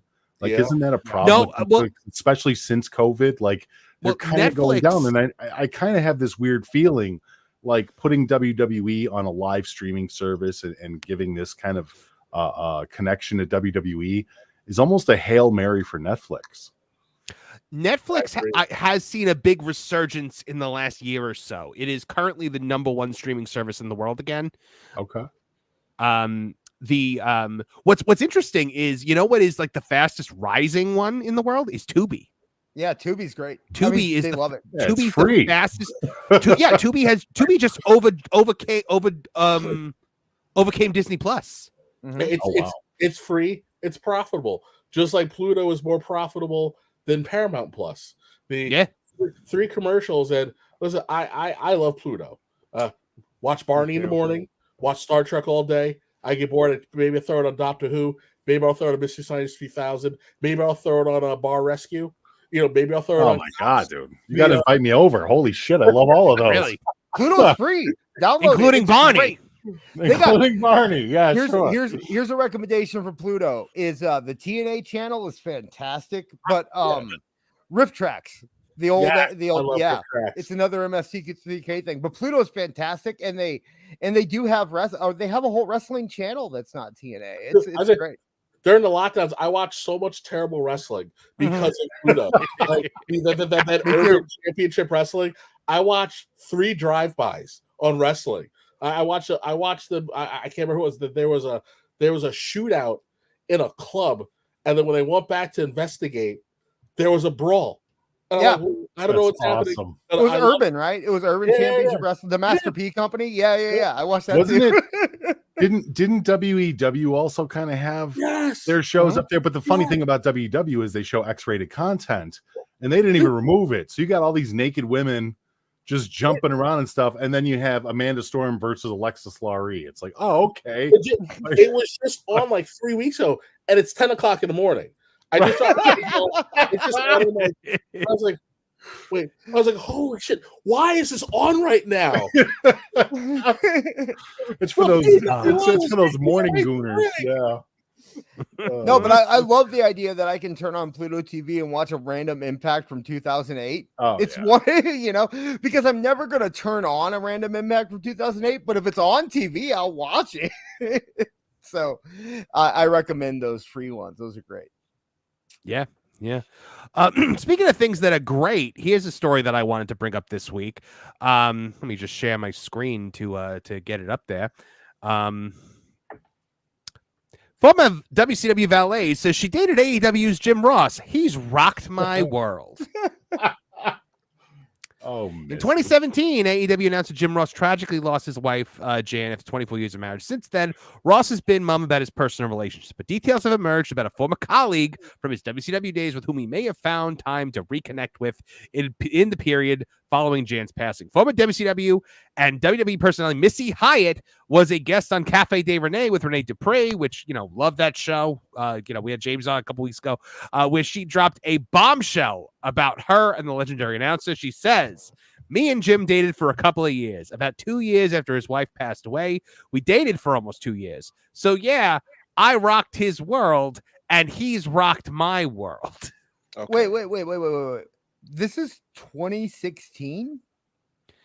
No, in 2017 was when Jan passed away. So so this is 2019. They would have dated in 2019 and dated from 2019 to 2021, probably. It looks like. Oh, I was thinking like 90s. I didn't realize this was 19. No, this was recent. This was recent. JR was rocking her world. I mean, look, I like to know. I feel glad that JR is apparently a thorough and giving lover. Man, don't you just wish you had a Blue Chew ad right about now? Because I'm telling you, I know. Slobber. When we are talking about Oklahoma's D, we're not talking about college football. We're talking about Jim Ross. Wow. Oh my God! The nickel defense. Oh my God! Defense. It's D for that dog. Put the hat on it.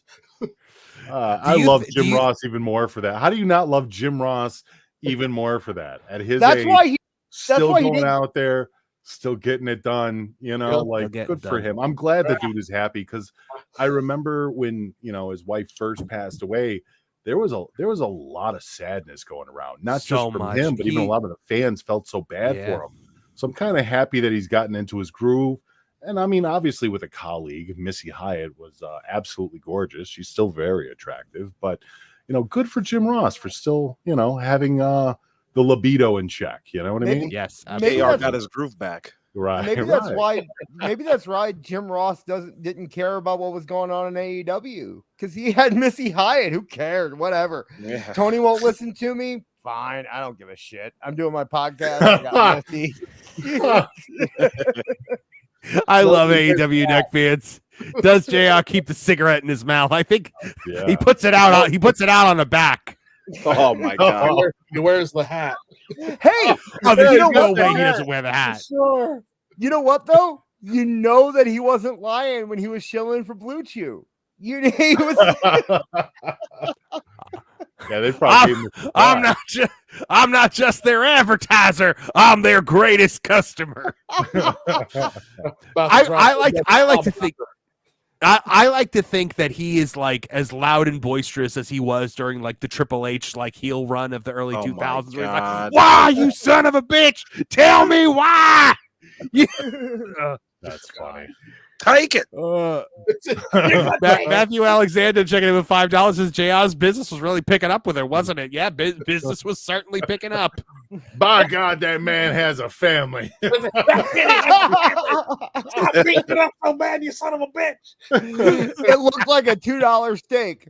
That's all I can say. $2 Good God Almighty! Yeah. Good God Almighty! I killed him.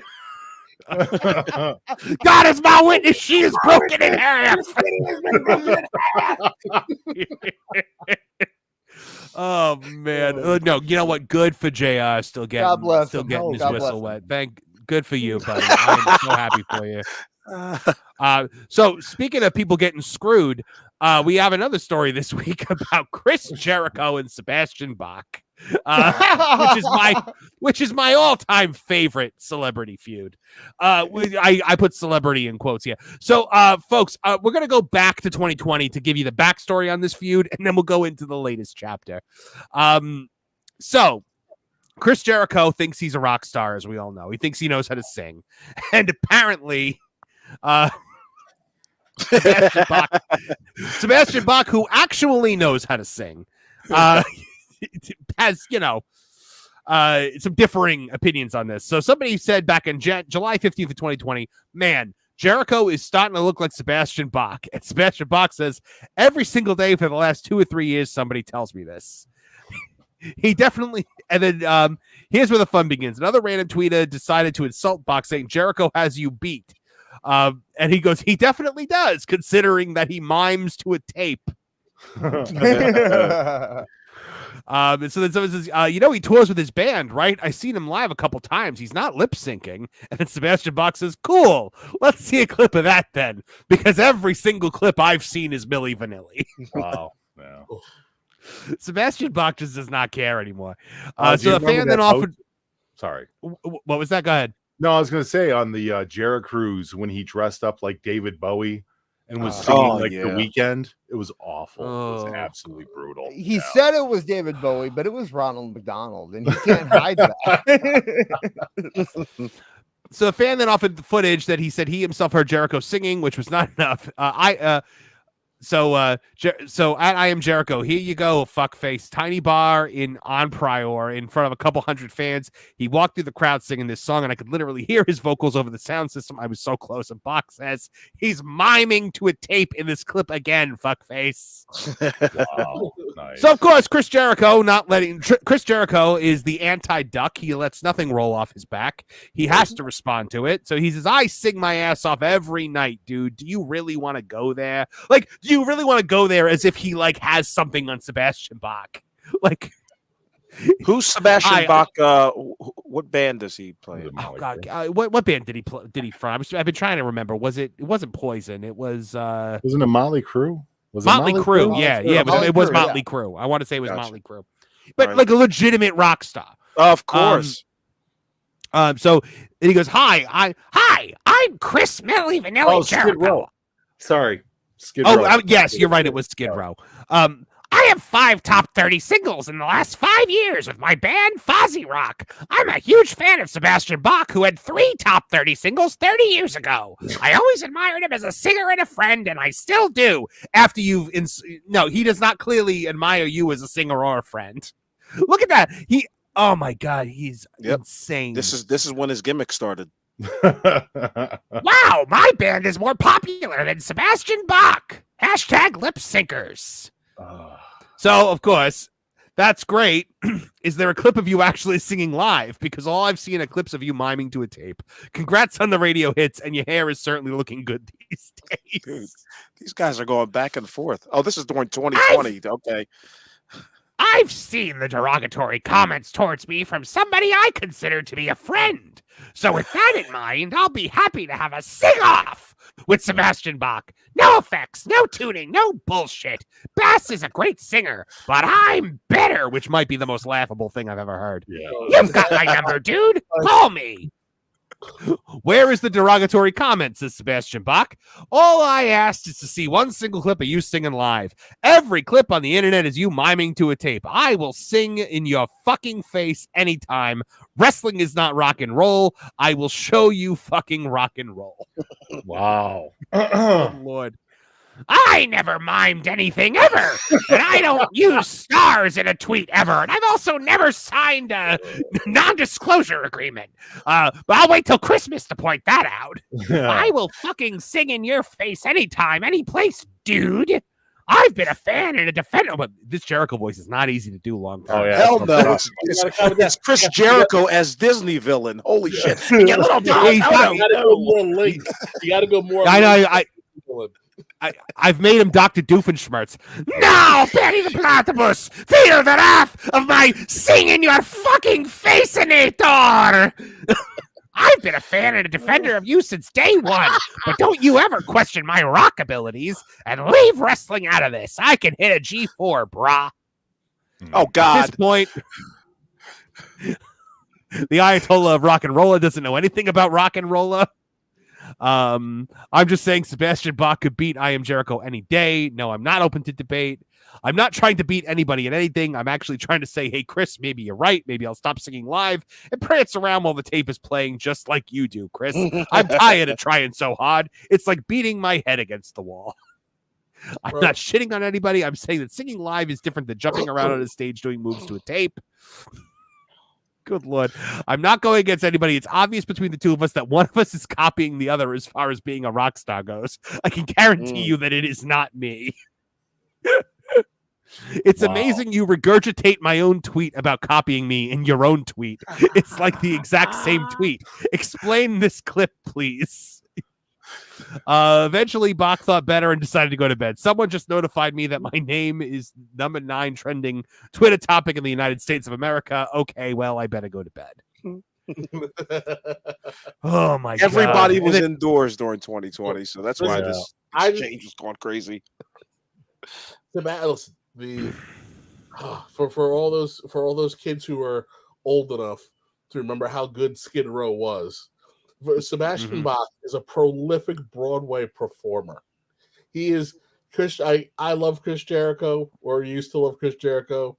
I will say that I purchased Fozzy albums.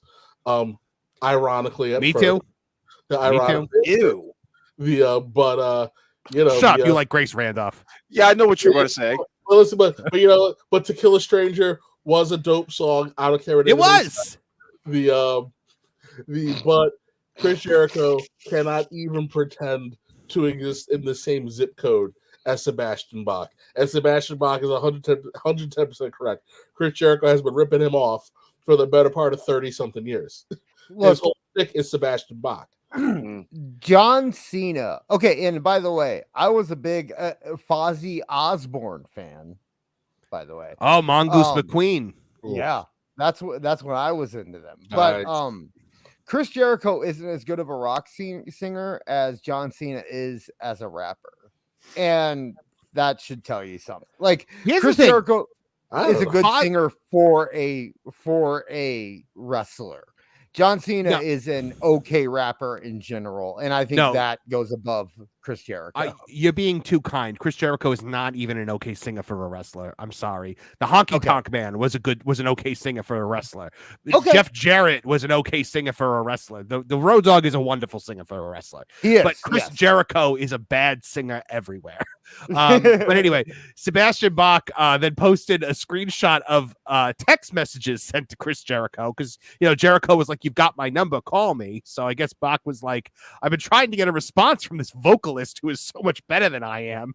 Just ask him and he'll tell you. Hey man, do you ever suck? Nice video online. What a complete joke. You are one complete talentless fuck. Get your own shit and quit copying mine badly. Your singing sucks. You should stop singing for the benefit of all mankind. Is this still your number, pussy? I accept your challenge to a singing match if you accept my challenge to a whooping your fucking ass match." Why don't they do it on his radio show? The guy has a radio show about rock and roll. Like, why aren't they doing it there? That's just so silly. Believe me, it won't be much of a match unless you bring like a phone book to stand on or something, you pussy. It was such a joke. I can't wait to kick the shit out of you just for fun. Hey, Shrimp, why don't you text me back, pussy? Oh, I love it. I love it. So, Kevin, what were you saying? I'm pretty sure Sebastian Bach was on one of Jericho's many shows over the years too, at some point in time. They did have friendly discourse before it devolved into this. Probably. Oh my God. So the reason we're bringing this up is the reason we're bringing this up 4 years later is it apparently it kicked off again this week, which is just, I was like, man, this is like the greatest return of all time. I had not been it's like your favorite show comes back on, right? After like being, but it's like a British show, so it comes back on after being gone for like years. So Sebastian Bach on Chris Jericho. I'm as much of a wrestler as he is a singer. In a new interview with Metal Hammer magazine, Sebastian Bach was asked if he would ever do a sing-off with Fozzy frontman and wrestling superstar Chris Jericho. He responded, "The better question would be, will he do a wrestle-off with Sebastian Bach? Because I'm as much of a wrestler as he is a singer." Oh God! So I don't know if has Jericho responded to this yet, but maybe Jericho's afraid. Sebastian Bach is apparently 6'5" and 200 pounds. So here's the thing: Chris Jericho does not tweet anymore. Have you guys noticed that? Like since something around Christmas time, I don't know why. Something might have happened around then, but since then, Chris Jericho has like hidden from Twitter. Like he does not tweet anymore at all, and he used to be like a Twitter maniac. He would drunk tweet. But he's got a serious feud going. He don't need no time to be on Twitter. You gotta get all that hook heat going on, right?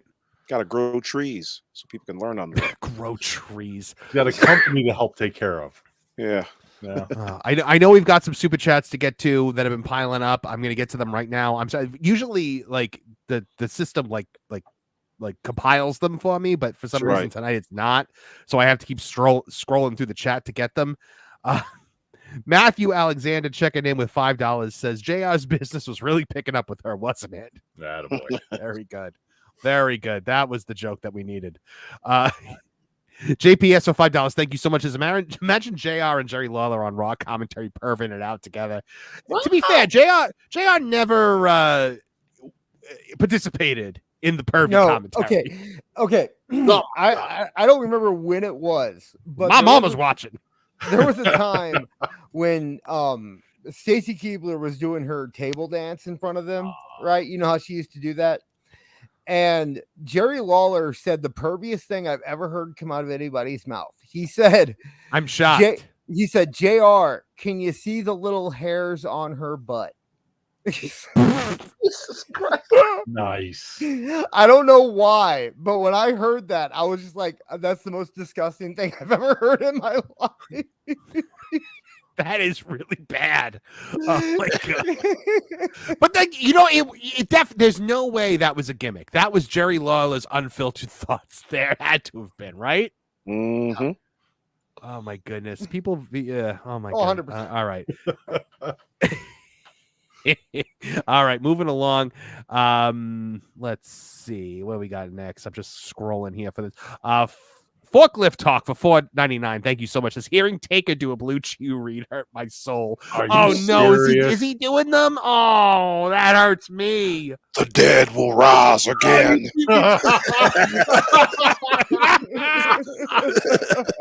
It ain't just the bodies that are stiff around here. It'll help you keep rolling. There you go. You've done it now. You've gone and made a big mistake. A big mistake.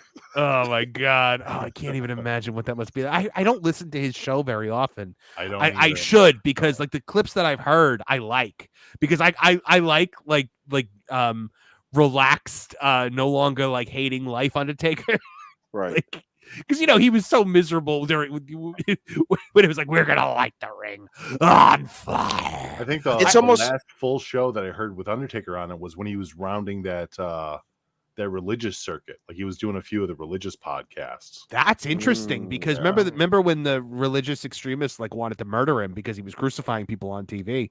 I knew a guy who he's very religious. I knew a guy who worked at a store, and then Undertaker was coming in to do a signing at, and they had to pay to bring police. He had to have a police escort. And this was in like the late 90s. He had to have a police escort. They had to pay for that. Remember like the really big guy with the long hair that was like the head of WWE security for a while? That, you know, like with the fedora. Yeah, like he had to be there too. And Undertaker like pulled the whole like all the people aside him was like, hey, I know what you guys are probably thinking. Oh my gosh, this guy's a prima donna, but let me explain to you that I've been getting there've been death threats against me and my family since all this stuff's been going on. So I didn't know that he was super religious. Kenneth Douglas checking in with $5. Thank you so much. I'm glad to hear good old JR was getting a slobber knocker off, and me too. It makes me happy. Andre Adams checking in with $2 says Jericho built like a bag of silly putty. Yeah. Oh, I love that. John J. 999, my rock abilities. F right off with that. Just no. my rock abilities. Not to be confused with rockabilly. Oh, God. By the way, for those of you wondering when the Jericho puppet eventually gets built, that will be the voice. Oh, shit. Colin Taylor for $20 says, can somebody ask Stephen P. New to put Chris Jericho on a 72-hour cycle? Oh my goodness. Yeah, no, he definitely should. Plenty of Pixel off for $5 says, I missed this entire conversation, but Bach would destroy Jericho in both vocal and physical combat. Right? I almost want to see these two step in a ring now. He's 6'5", 2 bills. I'm like, come on. Him and Jericho could have something silly. Come on, guys. Jericho's no slouch. He's no slouch. Let's get Jericho real. Didn't he fight Goldberg and like hold his own against beat Goldberg? him up. Like he He did. Yeah. Did he beat him up, or did he get him in a front face lock when he tried to spear him? Like that, I had heard that it was like lock when he tried to spear him. But yeah. Jericho straightened out a few people though, from what I understood, not just Goldberg. I do believe so. Yeah. Forklift, little guy. Yeah, he's got that hockey heart. For $4.99, how do you go from a fringe Mount Rushmore pick to a guy that will never be in a Hall of Fame because of hitching your wagon to the Titan? Fuck Jericho. Oh man, yeah, he's not wrong. He's not wrong. Look, I still think he will be in. Jericho. will be in the Hall of Fame. It's in the WWE Hall of Fame when he's of course he will. Done. When he's done milking Tony for every dime he's worth. Yeah. No, I think that Jericho. Couldn't you imagine Hunter like giving him postmortem, like. He dies. Yeah, we're gonna Kevin, I think you need to tell the story of why Triple H calls Chris Jericho Cal. Oh God. Well, so remember, I don't know if everybody remembers this, but when Jericho first, I guess when the news broke that Jericho was going to the WWE, all across the news feeds for like just one weekend, there was a rumor that Jericho was going to be called a character named Excalibur. Yep. Then Excalibur for DX. The Excalibur was even going to be in the WrestleMania 2000 game. Yep. So apparently, hey bro, I got a great idea. We're gonna call you Excalibur. It's gonna be over. Everybody's gonna love it. Green fire on everything. The hell? No, that's the stupidest thing. Stupid. You're too good. You're too good for me. Nobody even knows who you are. You know what, Cal? I'm gonna make you pay for the rest of your life. That's when it started. So whenever we talk about Jericho with Triple H, it's always, I hate you, Cal. You broke my heart, Cal. Find the building yourself, Cal. So yeah, when the puppet eventually debuts on Headlock Headlines, Triple H will only refer to him as Cal. There you go. Oh my goodness! All right, so hey, Mish, here's a question for you. What do you think about the Dominic Mysterio and Liv Morgan storyline they got going on right now? I would love to hear your thoughts on that. I've been a huge fan of Dominic for a while. Obviously, the whole scumbag term, I'm 100% behind it. Liv, on the other hand, is a hard digest for me. There's not much overhead with her. I don't see a lot of potential, but I will say I think they finally figured out her best role. Yeah, Homewrecker. She plays the homewrecker role very well. Yeah, crazy homewrecker too. And I thought Raw was really piss poor this week. It's a little rough to go through it. Yeah, I loved last week's. This week's I was not feeling it at all. The Liv stuff, it's interesting. She's ditching the punk stuff. She's ditching the Hot Topic girl stuff, and apparently she's going back to blonde with the big red lips and stuff. So that's fine. That kind of suits her. And then making the moves on Dominic, and then of course Dominic kind of like not necessarily reciprocating, but getting into the role like any dude would be if he was getting kissed on by a girl. Like, you know, you feel good about yourself, even if you do have another woman at home. It's just now she's creating the problem. And I thought the most interesting part of the character development for this storyline was Dom was telling her that Ripley's going to kill you. And and Liv turns around and goes, what did she say? She's like, not before she kills you first. Right. And it was kind of like a real, like, that's one of those crazy bunny boiling kind of bitches moment. And you're like, you're one of those. You're a home wrecker through and through. Yeah. So I don't have any faith in her in the ring. And obviously when Ripley does come back, I just want it to be reminiscent of Brock Lesnar versus John Cena at SummerSlam. Mm-hmm. But as far as the storyline goes, dude, I'm kind of enjoying it. I kind of like it. And Dom is at this weird point where I'm not sure if he's going to be the good guy and kind of side with Ripley, or if he's kind of being even snakier. Because I thought that was the funniest thing was when he came out there on Monday, he starts talking, and people would still not let him get an iota in. Right. And even though this was one of those weird occasions where Dominic is in the right, crowd didn't care. They kept up with the gimmick. They kept putting him down. I thought it was great. So overall, I feel like, hold on. First of all, Kev, could you either turn your camera or turn off your TV? Because I'm afraid YouTube is going to ding us for copyrighted content for NXT playing in the background. But also, you never know with YouTube. But also, I feel like at this point, booing Dominic to that extent has become a fun thing for the crowd. So even if they start to like him, I feel like he will. It's the Kurt Angle. It's you suck with Kurt Angle. It's just fun to do, right? Until such time as Dominic gets a proper face turn, this is his lot in life. You'll be booed out of the building. Daddy has to be proud. I was actually talking to my wife the other day about it too. I'm like, you know what? Every time Dom gets booed like that, Ray is smiling ear to ear in the back. 100%. Beaming. 100%. Well, and it's the thing about Dominic that I think is so perfect is that he's a cowardly heel, and it is an era where there are not a lot of those. There is nothing that gets under the skin of a man more than that little like nudge that you just can't get your hands on. Who talks the big game, but would break in a fight. And that's Dominic, and that's why he's so over. Who did it? I mean, my favorite cowardly heel of all time is Flair, like the beg off with the eye pokes and stuff like that. Flair could still legitimately fight, as Dominic can as well. It's just that cowardly heel is it's money. It's a license to print money. But everybody now, they all want to be the big, tough, scary heel. Nobody wants to be, or the cool heel. Right. NWO made everybody want to be the cool heel. Stone Cold Steve Austin was the cool heel until he became a babyface, and then he was the cool heel babyface. But it is something of a lost art that Dominic has perfected. Yep. And you know what, guys? I think it's so crazy. I'm just now thinking about it. Liv Morgan is perfect for this role. Yeah. Excuse me.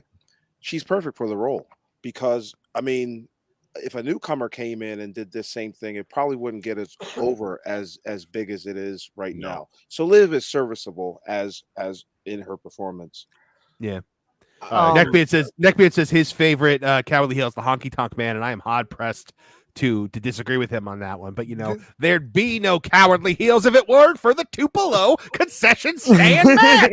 It was ahead of its time. People were like, they're going to fight in the ring, and I think that's what they come to expect. And then all of a sudden, oh my God, they're fighting in a concession stand. Am I in Tupelo or outer space right now? And that's the Tupelo concession stand match. As someone who has dated young women from her area of Bergen County, this hits Jersey. Home. By the way, can we classify here that you were a young man at the time you were dating? Yeah, thank you. I'm just looking out for you. She's right there. There's long. Is that a shovel I hear? That is the shotgun being loaded as we right. She does though. I agree with you, awful. I agree with you guys when you say that she's playing right to her audience. She's doing a good job. I think she's better off getting away from the anti-punk kind of like gimmick that she had, the Liv Vicious almost thing. Get away from that. She doesn't fit that. She never fit that. But playing this role of a homewrecker with a brain, I can believe it. She's doing the Jersey girl thing, and I would just say, Dominic, just treat this like it's real. Dom, son, it's not worth the $125,000 worth of child support and a life of broken windows every 5 minutes. That's what's coming. That's what's coming. But maybe Apollo, she just wants the Guerrero name. Yeah. Okay. That Guerrero money.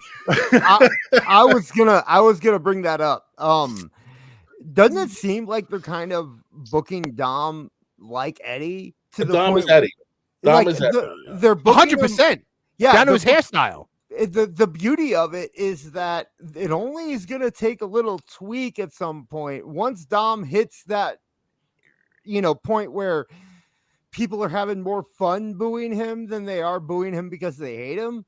They only have to tweak it a little bit to make him a big face. Yeah, and I think Dom can pull that off really well, the way he couldn't before, because he was a terrible face before. Oh, with Dad? Yeah. But he's very close to getting to that point where you just gotta tweak it a little bit to where that crowd's gonna love him.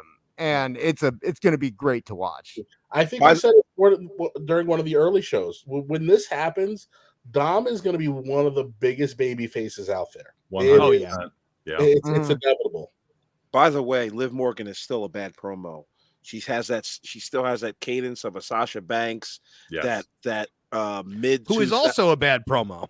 Yeah, exactly. The worst promo. It's a terrible cadence.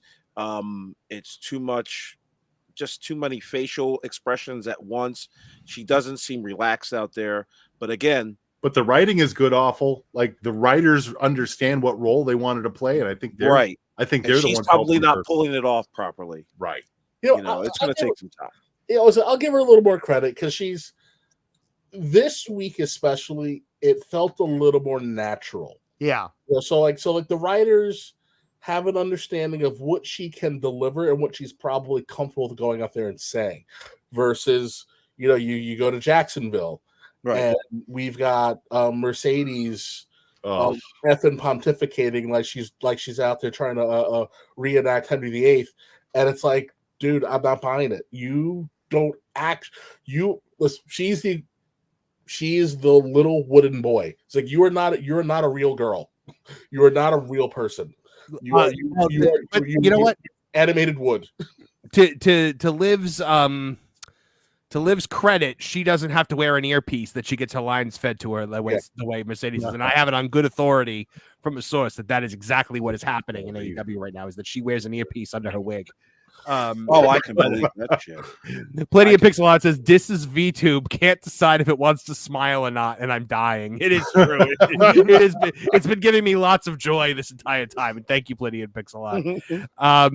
Okay, so speaking of dying, what do you do when you're dying? You take a trip to the doctor. Said, I think that's what we have to do for our Dave Schultz promo of the week. Everyone's favorite thing. And so for this week's Dave Schultz promo of the week, we are taking a look in the vault of someone Kevin knows very well, the Savoldi family. Oh, wow.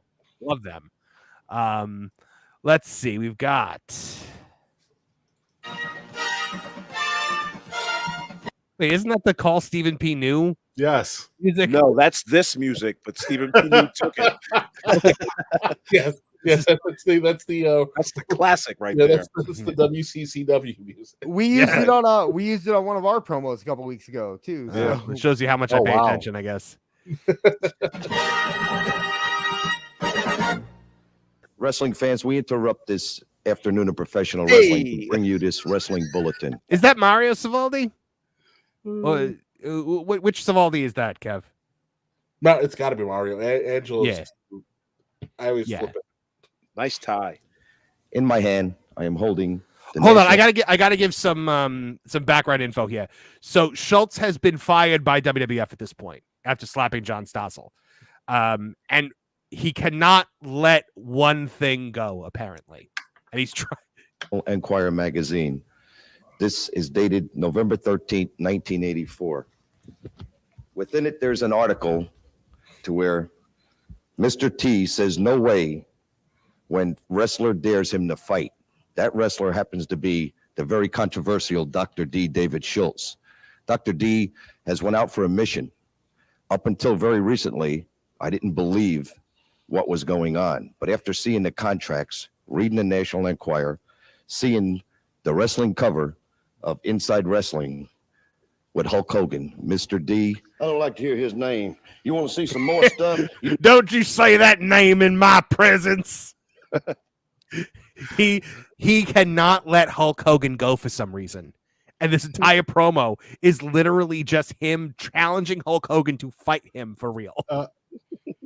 You want to see Los Angeles Times? You want to see where they call me a maniac? You want to see where they say I'm delirious? You want to see where they said I was right by... He doesn't look like delirious, but, I could kind of see the resemblance. I like how they're in the Saved by the Bell locker room. Yeah, I know, right? Mr. Belding's going to walk in any minute. I want to dance. Begging Hulk Hogan for a match right here in national magazines. Do you want to see that? Huh? Right here?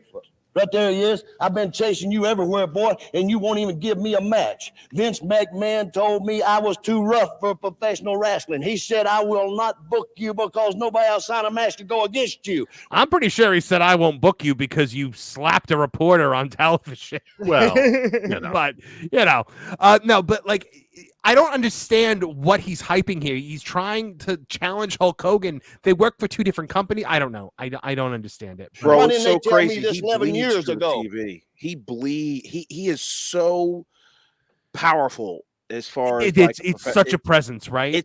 It's such a incredible. presence. It's incredible.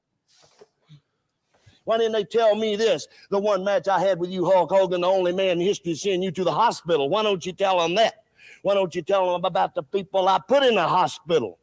I'm not out here to play no. Most of them women, but you know. He loves to talk about that, apparently. Games. I ain't out here to make no friends. And then 11 years later, Dr. Schultz. 11 years later, they tell me I'm too tough. I'm too mean. I'm uncontrollable. I'm delirious. I'm a maniac. I'm a giant. I'm a goof. I'm crazy. So that was a lot of different words to describe Dave Schultz. Yeah, he accurately describes each and every one. I am crazy. Maybe I am. Maybe what I say, people don't understand what I say, but most of you understand. I have a right. I have a right for a championship match, and the guy running hid, and everybody else is running and hiding. They should have told me 11 years ago before I come out here and beat everybody up, and now nobody wants. Go ahead. Just a minute. Was he about to cry? That was an odd choice, Dave. I think he was running out of words. I'm out here. Yeah. And beat everybody up, and now nobody wants. Go ahead. Just a minute now. You have showed me the contracts. Where did that come from? Got exasperated. Go ahead. Which I believe Ric Flair has signed a contract to do battle against you. Man, Rick Martel, Dory Funk, all the champions everybody have wants to signed go except against the one. doctor. Everybody wants to go against the doctor except who? Except one man. And except who is one that? man. That is Hulk Hogan. Oh, the big-headed. But let me dude. ask you something. The freak of nature. The man that we're back to that. We're back to Hulk Hogan being the sideshow freak. Baited him right on in. But now, Ric Flair wants to is signed to put up the NWA World Heavyweight Championship against him, and he's doesn't care because he's still fixated on Hogan. The Flair match is actually happening. Go ahead, Kevin. What were you saying? Because WrestleMania is soaking up all the media attention. It's a time media friend. So Hogan is everywhere. T is everywhere. Piper is everywhere. So I get it. He's trying to grift off of all that heat right now. Right. He got screwed doing his job. And while his name is kind of floating out there in the media, why not? You know, he knows he's not going to get the match with Hogan, but wrestling fans don't know he's not going to get the match with Hogan. The earliest that's very true. It is 1985. No, exactly. Fans think that this could possibly happen, and the more and more that Schultz is trashing Hogan, they think that Hogan's the chicken. Mm-hmm. You know? But also, don't you think that that's going to be? It's a little weird for how do I put this? Does it diminish the match that he has signed with Ric Flair? At this point? Dude, you got to remember back in the 80s, especially in the late 70s, all of the 80s and some of the 90s, all of the media was pretty much through magazines. There was the Wrestler, there was PWI. Then in the 90s, you had the WWF magazine and others. And it's all the wrestling fans, when they weren't watching TV, they were reading the magazines. Yep. And dare say that there was even radio programs back in the day that would actually hype up wrestling too, which is something kind of unheard of today other than podcasts. But it was just a different dynamic, and the fan base was obviously completely in to what David Schultz was saying. So while he's sitting there trashing Hulk Hogan, who, like Apollo just pointed out, was all over the media, was all over TV, was everywhere, was MTV's little boy, at the same time, here he can use that in order to get eyes on him. Why is Hogan ducking Schultz? How can Schultz talk all this trash about Hulk Hogan and Hulk Hogan's not even responding?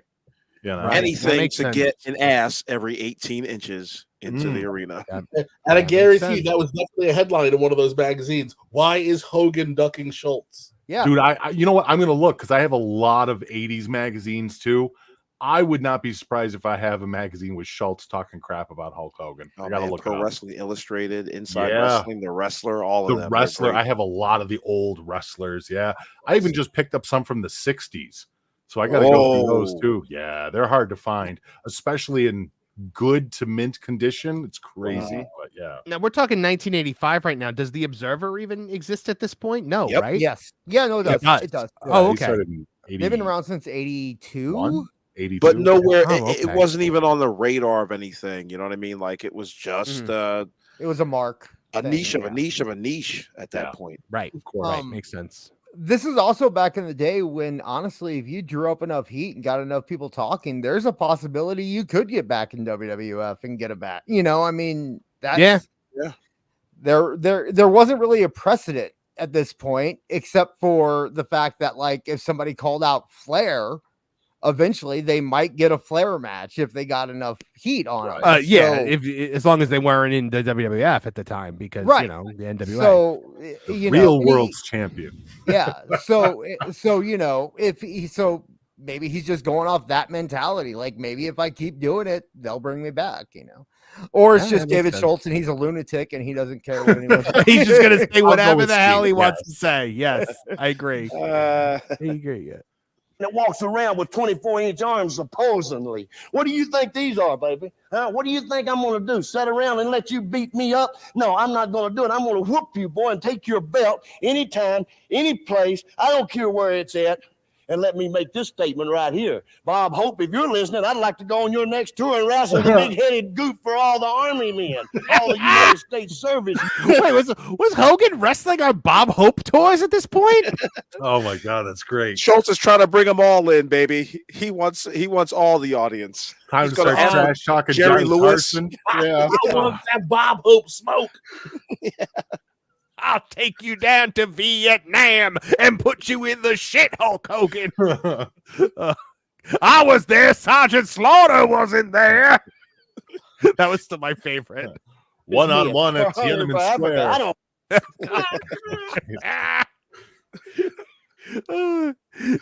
We're gonna have a collision in Korea.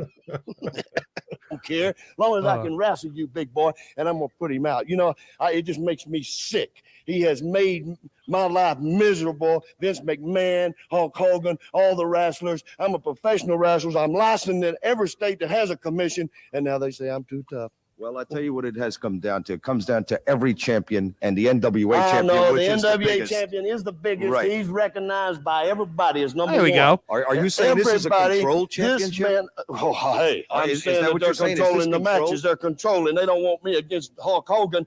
A control championship. That's interesting. Huh. Because if I beat him, somebody's going to be in bad shape financially wise. Might go to unemployment office and go unemployment or something, but I don't care. Because I'm going to beat you, boy, if I get my hands on you. Ric Flair, I'm going to make a complete goof out of you because you have done made an idiot out of yourself, stepping forward, putting your name down like you're going to get rid of me. Well, you're walking into pizza places and drinking the bar dry. Dave Schultz, like, how great would that gimmick be? Like Dave Schultz that can like see the future. You're on the airplane flipping out your wiener in front of that stewardess does not want to go on a helicopter ride with you, Ric Flair. Well, I'm going to have to worry about it. What was that, Kev? I'm gonna beat your liver like it's Tony Atlas's birthday. Well, you better worry. Everybody better worry because I'm here and I am a little crazy, as everybody knows, but crazy in a good way. What we'd like everyone to do out there is write to your local television station, say you'd like to see that match, send a copy to the WWF because this is what it's all about. They probably breaking your legs. Paper pencil to write. Oh my God! So the Savaldis are actually trying to get them to write to the cables to get Dave Schultz versus Hulk Hogan. My God! Oh, that's amazing. That's such great guerrilla marketing. It's definitely late era world-class championship wrestling. Absolutely. Fantastic. 100%. Fantastic. They probably don't even have the paper and pencil to write.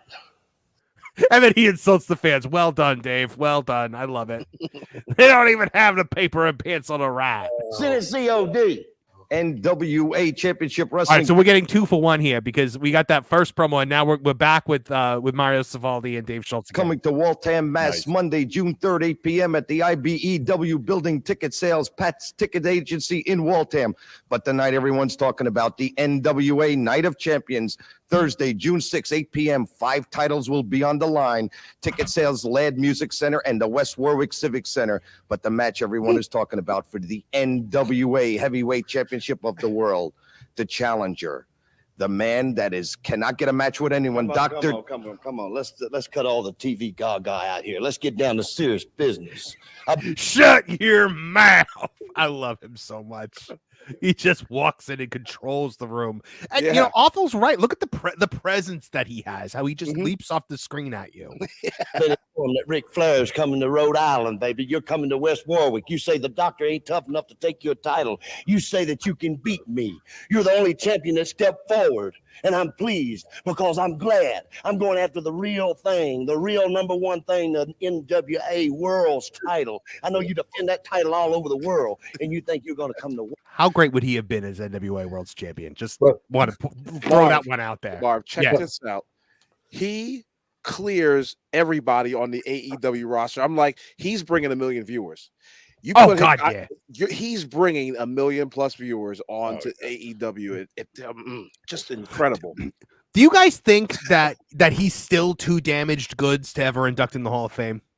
No, because John Stossel said he isn't even mad about it anymore. Well, you know, as you know, I should say he's forgiven him. Right, and the way the media is, they should be celebrating Dave Schultz at this point. Like, it's like that was a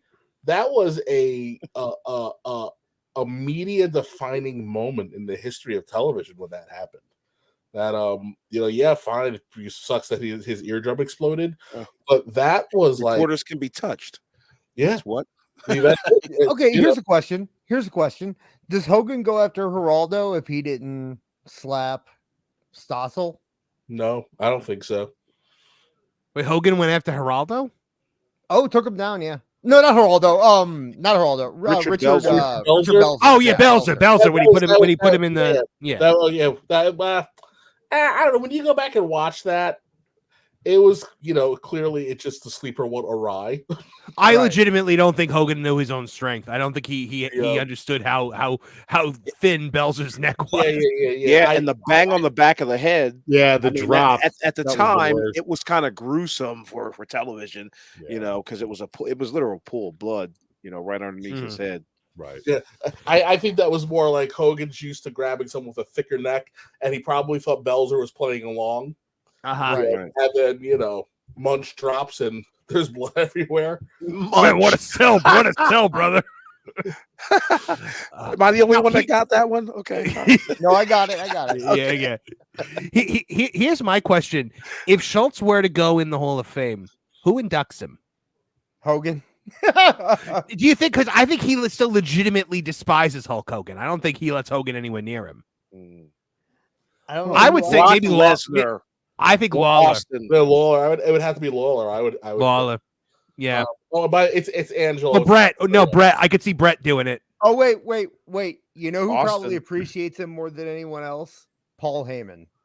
Oh yeah. I bet Paul Heyman would beg for it. You tell me Paul Heyman doesn't watch these things? Yeah, just because. I'm sure he does, but but so I'm reading his book, Don't Call Me Fake, and Bret Hart actually writes the foreword for it. Oh, okay. So I might be Bret, because apparently I guess Schultz stuck up for Bret a lot in. He did a lot of Stampede work. He did a lot of. Yeah, he was a babyface in Stampede. When I was trying to pick a promo for this week, I was watching a bunch of his Stampede promos, and he's a babyface there. It was weird. It was weird to see him as a babyface. Yeah. Warwick, and you're going to walk away with it. Well, baby, your time is over. You have already done your thing. You have been seen all over the world, flouting around with them fancy robes, telling everybody you're tough and you're mean. And now you're coming against a doctor. I got to give it to you. You're tough. You are mean. You've held the title a long time. But are you tough enough to beat me? Nobody else is. And when I get there, boy, I'm going to take that belt from you and I'm going to bend you over my knee and I'm going to whoop you like a red-headed stepchild. You hear what I'm telling you? You listen to me and you get it in that thick head of yours, because I am dead serious. But I am happy you signed. I'm overwhelmed that he signed, because I have been begging, pleading, getting on my knees, wanting the world title. Nobody wants to throw up the title, but Ric Flair has come forward. Well, he may be a little. Well, I'm glad I got it. I'm overwhelmed. Thursday, I'm gonna be 6th. waiting on you, Flair. Oh yeah, I'm gonna wait on you. And when I get there, I'm gonna pop that head and this head, and then I'm gonna slap you. Oh yeah, I'm gonna put you down, boy. Oh wow, If you want to see more classic, we are 2 days removed from the 39-year anniversary of that match. Wow. Interesting. Could you imagine what Paul Heyman would have done with David Schultz? He didn't have to do anything. He wouldn't have to do anything. Just put him in the ring. Yeah, just give him a microphone. He's just legit, man. Like he like that. Dave Schultz is legitimate. Oh God, I really hope we eventually see him go in the Hall of Fame. He is just. I've become such a fan. Like I always liked him, but like so good. Could you imagine him in the ECW arena? That's what I'm saying, man. Oh my God, that's what I meant. Yeah, like you saw what happened with Brian Pillman. Yeah, imagine if that was David Schultz. Imagine remember if Sid came in there and it was the same kind of aura. Like you don't have to do much in the ECW. Just show up, just be there, and they're gonna Schultz, be like, Schultz could have been Austin in a heartbeat. Well, I mean, Austin has made no bones about the fact that he took a lot from Schultz. Yeah, not took as in stole, but I mean, there you go. Based a lot of himself on. That's who inducts him is Stone Cold Steve Austin. Yeah, I've been saying that. I said that like 6 times. Punks. Yeah, no one listens to you. I know. But he's probably just talking about Grace Randolph again. Just ignore him. I was whispering it the whole time. Austin. Subliminal messaging. Right. Oh man, some super chats. Joe punches for $5. Thank you so much. It's halfway through Becky's book. Pretty good read, but lots of body image issues. And glad she's now taking a break. And yes, she talks about her custom matches. I have been meaning to actually read that book. I might use an Audible credit for it just because I like audiobooks lately. There was no. I looked. There was no Dave Schultz audiobook because God. Would I love for him to read that book to me? But to read that. Wow. Nice. Are we the #1 source in wrestling podcast for women's custom matches talk? I think we've talked about I think I brought it a lot over the years. I've talked about all the apartment matches. Yeah, I think we both brought it up. Crossover matches with the women in the black and white days in the 50s where they would do the German matches. Yeah. But yeah, Becky, I got Becky's book. A friend of mine gave it to me, False Count Radio. Gave me a copy of her book signed, and I haven't gotten into it yet. I'm still kind of finishing up Rhonda's book a little bit, which is difficult to get through. But Becky did a lot of the Ring Divas stuff from back in the day, and so did her husband. Seth did too, where he did a lot of banana hammock stuff. But yeah, I still think I have some of those matches on the hard drive somewhere too. So I became a man to the back of Wrestling Insider magazine ads. Okay, all right. But that's still a company that still exists to this day, and there's a lot of them too. You'd be surprised how many more of these apartment matches or apartment companies there are where they have these custom matches with guys and girls wearing not usually ring gear, or if it is ring gear, it's on the tighter side of ring gear. And that's it's pretty much fetish. It's hard to call it porn because it's not porn. It's porn in the way that softcore Cinemax in 1994 was porn. You know? Watch the Teddy Hart documentary. They do a whole section of it on the Teddy Hart documentary on Peacock. That documentary is wild, by the way. I mean, like I watched that and I was just like, my God. Yeah. That one. And then like those indie feds that would like try to capitalize on the popularity of the documentary would be like, we got Teddy Hart this weekend. I'm like, did you watch it? Look at that.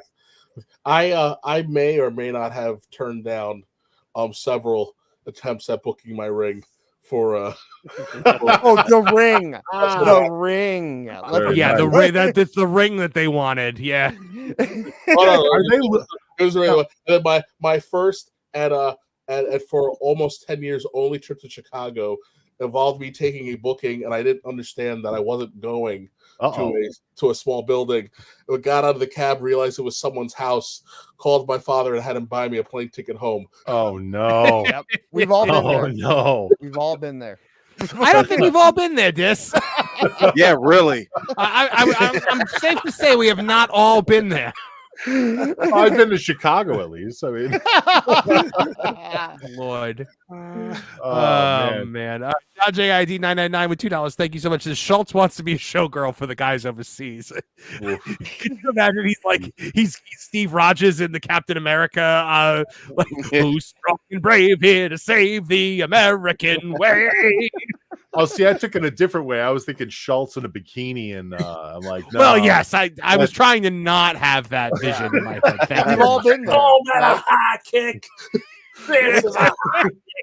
Who of us here hasn't experienced that? We've all been there. Yes. We know what happened. I'm gonna show you boys over here what you're fighting for. Good Lord, no! Oh my goodness. Forklift Talk says I'd have loved seeing anything like the Doctor when I was overseas, and thank you for your service. And by the way, our boys over there deserve the Dr. Dave Schultz performing for them because that's just it's pure entertainment at that point. Man, could you imagine if we ever got him like for an interview on the show? I don't think he ever would because I think he'd just channel with puppets and be like, absolutely not. But man, oh man, I would be one of you would have to take the reins because I think I would be just entirely too intimidated to actually ask him questions. He seems like a soft-spoken man. I mean, I've seen a couple of his shoot interviews. He seems, down there. I love his shoot interviews. Yeah, his shoot interviews are great. I love him. Oh man. Okay. Moving on. You know what? Speaking of Becky Lynch, let's talk a bit about the fact that for some reason the Becky Lynch's contract is running out. So of course everyone's like, oh, maybe she's going to AEW. Oh, and I would like to say right now, I would like to see that happen. For one reason and one reason alone. It would be amazing to watch Tony suddenly forget Mercedes Moné exists. Because you instantly would forget she exists. She would be such a she would be, oh my, hold on, Colin Taylor, for checking with $20. This is the greatest $20 that's ever been spent. Gotta be careful doing apartment matches. Hogan did one in 2012 and it ruined his career. Oh, you got to read the script before you. Good Lord, thank you, Colin Taylor. Oh my goodness, that was. I don't even know how he went through with that. I mean, your best friend's wife in the other room, it's just. The holster was set up, brother. Yeah, it was. Listen. The power of Hulkamania was clearly in Hulk Hogan's pants because when you're walking off with an actual thermos. For you, listen, you can say whatever you want. You know what? You earned it. It could actually block out the sun. Good for you, Hulk.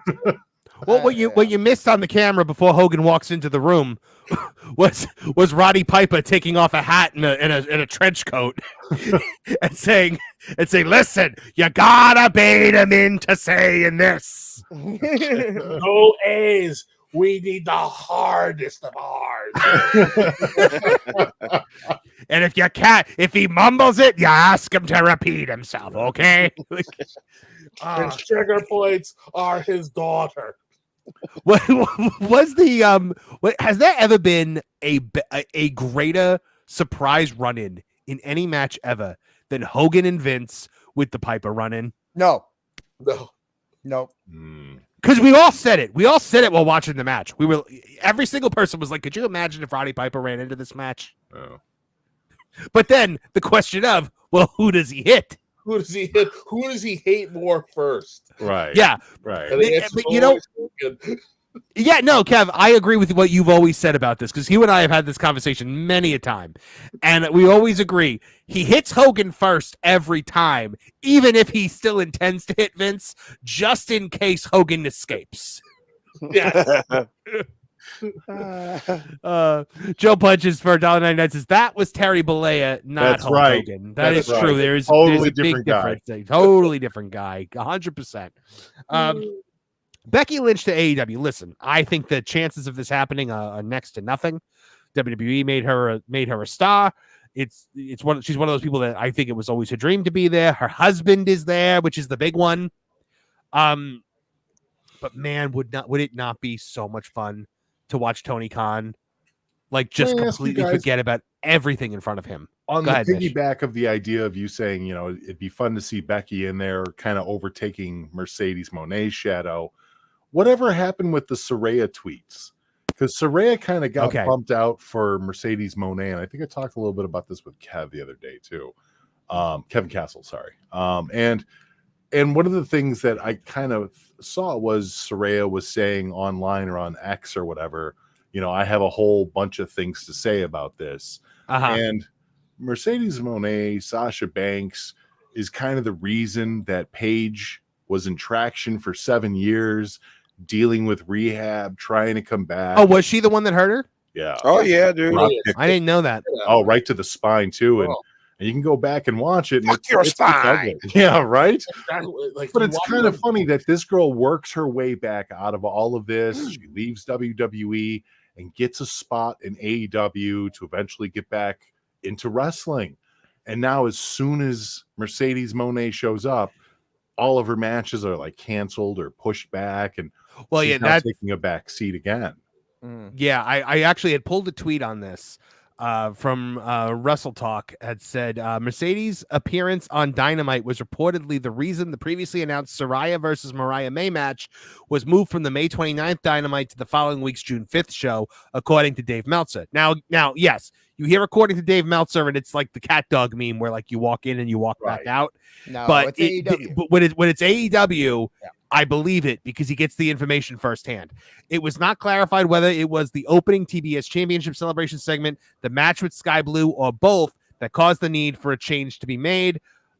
But, you know, if this is true, which I believe it is, that means that the change had to be made because Mercedes demanded more time. I mean, because she's clearly got the most ironclad of creative control. She's got her own personal writer. She, you know, and if you're Saraya, now Saraya was the first one that Tony was over the moon gaga about in the women's division. Of course. That, you know, the biggest star of all time, going to be the new face of the company. This is my house, you know, and now she's all but forgotten.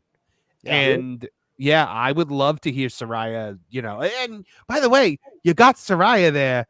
Like, unless there's like legitimate heat between the two of them, why wouldn't you kick things off with that feud? Because Tony can be bullied, and all his fan base and all the IWC dweebs were talking about, oh, Willow, she was in the match where Mercedes got injured, and that's how Willow won the championship. So then, which is so ridiculous, by the way, because she injures herself. She falls off the top rope. Yeah. Right? Like, isn't that what happened? She fell off the top rope. Yeah. You know, a Saraya being like, you stole 7 years of my career. Right. And now that I'm finally back on top, you slither your way in here and think that you're going to take over this is my house. Like, it's either an instant story and you're dead on right. Like, if they're friendly like that, turn this into a story. Fans will eat this one up. If it's not a story and it's genuine hurt feelings, then kind of shame on Tony for not reading the room on this one. Yeah. I mean, this girl literally battled 7 years to just come back. You know what I mean? Well, 7+ years, I should say. I mean, I could see Saraya having the mentality, and again, this is just me guessing here, but I could totally see her having the mentality of she knows Mercedes has creative control and her own writer. She knows what the end result of this feud will end up being, and therefore will not do it.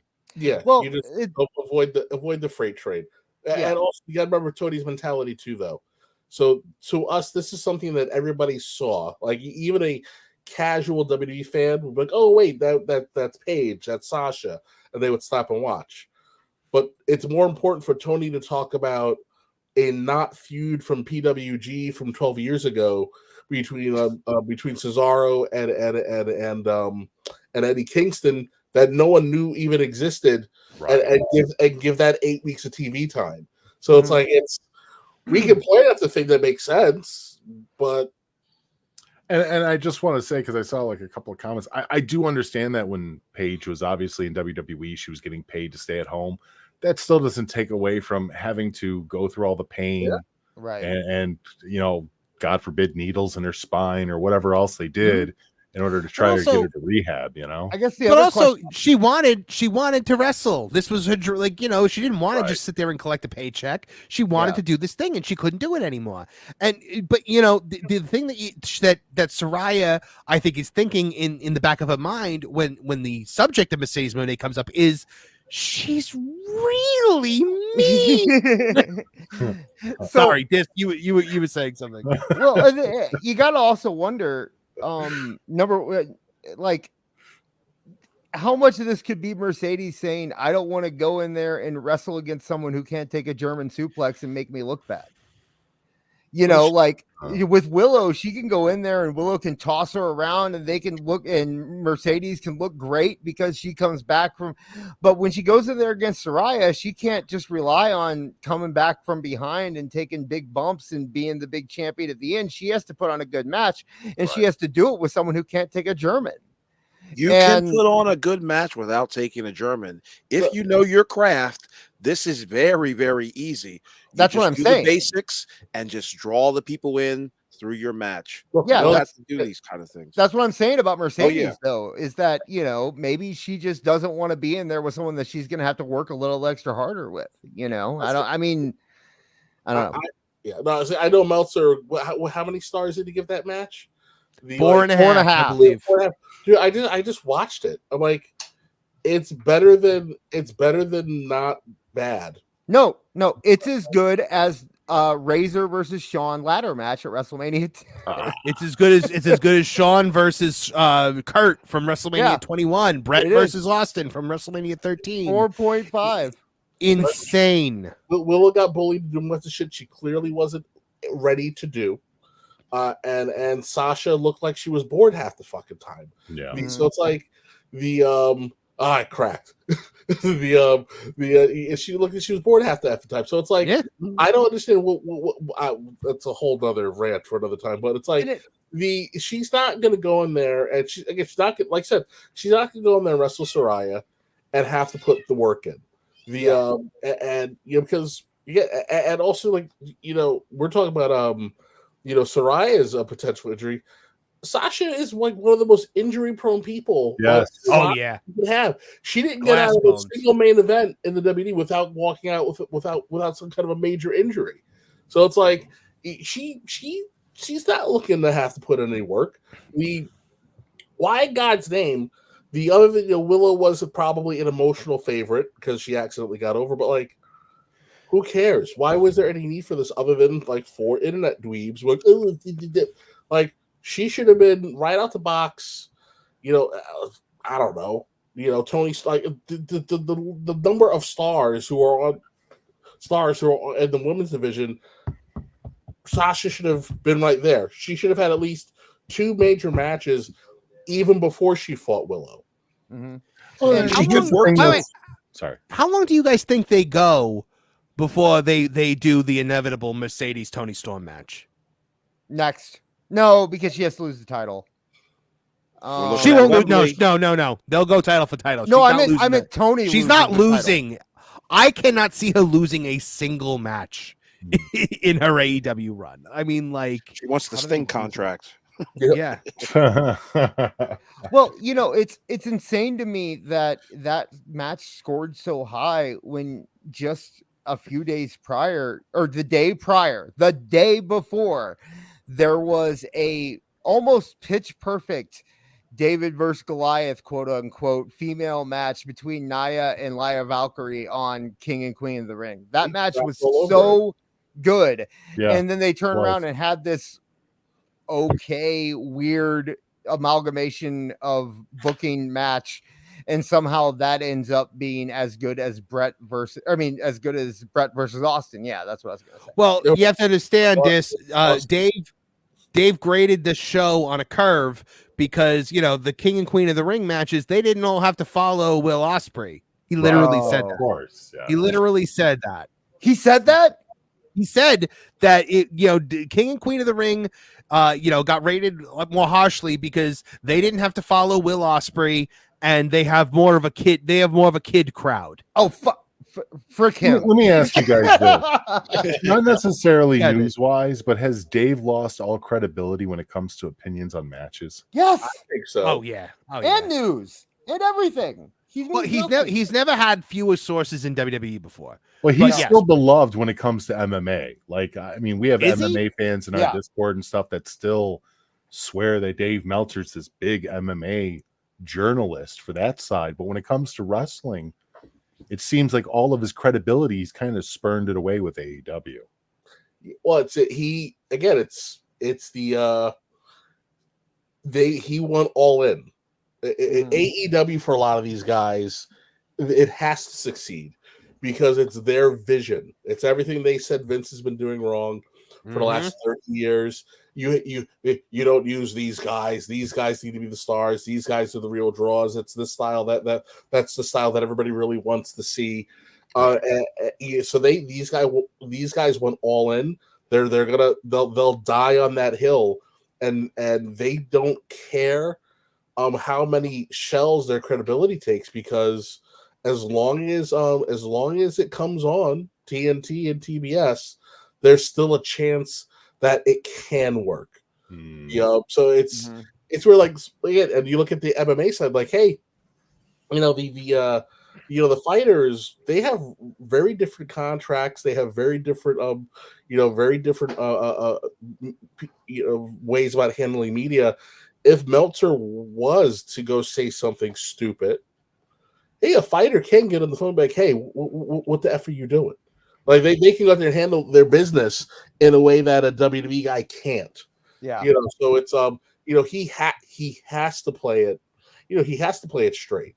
Versus on the wrestling side, there's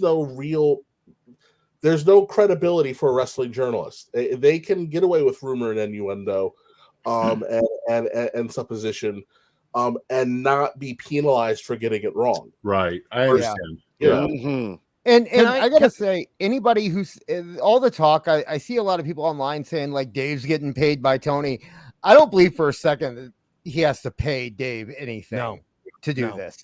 No. Dave has his entire career in wrestling riding on AEW's success. But it wasn't his credibility. Right. I think it's credibility. The pay was being able to go to these events. The pay was getting these access to all these AEW talents. And I've said that for years, is that he doesn't pay them in money, he pays them in access. Yeah, access that Vince never gave any of these guys. And I don't think for Dave it's access so much as it is feeling like he's one of them. Well, that too. Yeah. Well, yeah. Dave's had his nose. He's had his nose pressed up against the wrestling business for decades. They invite Dave to the cookout. Remember, he's the one that sent out that tweet. I don't think there's. So he feels like he's a part of the heartbeat of AEW's existence. Right. Well, he has been saying for years, if a company, if an American company embraced the Japanese style and did that style of wrestling here, it would be the biggest thing ever. It would overtake WWE. It would, and we're seeing now how wrong he was. And Dave Meltzer, if there's one thing he does not like, it is to be wrong. And, which means he has a sorry ass existence because he is constantly wrong. Right. But the, Joe Punches Chicken and $2 says AEW's a shitty food pyramid, but with roster pushes. That's funny. That's funny. But yeah, no, let me put my tinfoil hat on for a minute here, guys. Do you think Meltzer would, since Tony knows that this would involve Tony being a little smarter than he probably actually is, since he has knows that the smart marks are his people, the observer people are his people, do you think Dave would ever leak fake stories that would help push Tony's storylines? Let's say Dave is leaking this Saraya thing to build heat with Saraya and Mercedes because Tony wants to do Mercedes and Saraya in London. Have you heard his show lately? I think he does not sound like a very creative individual anymore. Maybe once upon a time, but the guy can barely string together a full coherent sentence. I think he's done it. I think he's done. I think he did it with MJF. I'm pretty sure he got caught doing this like a year and a half ago, 2 years ago. Oh, did he really? Yeah, I was gonna say I think he did it with MJF. The whole bidding war of 24, that whole thing was pushed by Dave Meltzer, and it's total bullshit. So Colin Taylor with $20. Thank you so much. By the way, Colin Taylor, we got to give you a celebration video because you've been such a great super chatter for this entire thing. He says, if the purge ever comes, who does Cornette go after first, Russo or Meltzer? Come on, guys, it's always Russo. Yeah. Nia Jax. If Jim Cornette if Jim Cornette had a room with Vince Russo, Dave Meltzer, no witnesses, and 2 bullets, he shoots Vince Russo twice. Yeah.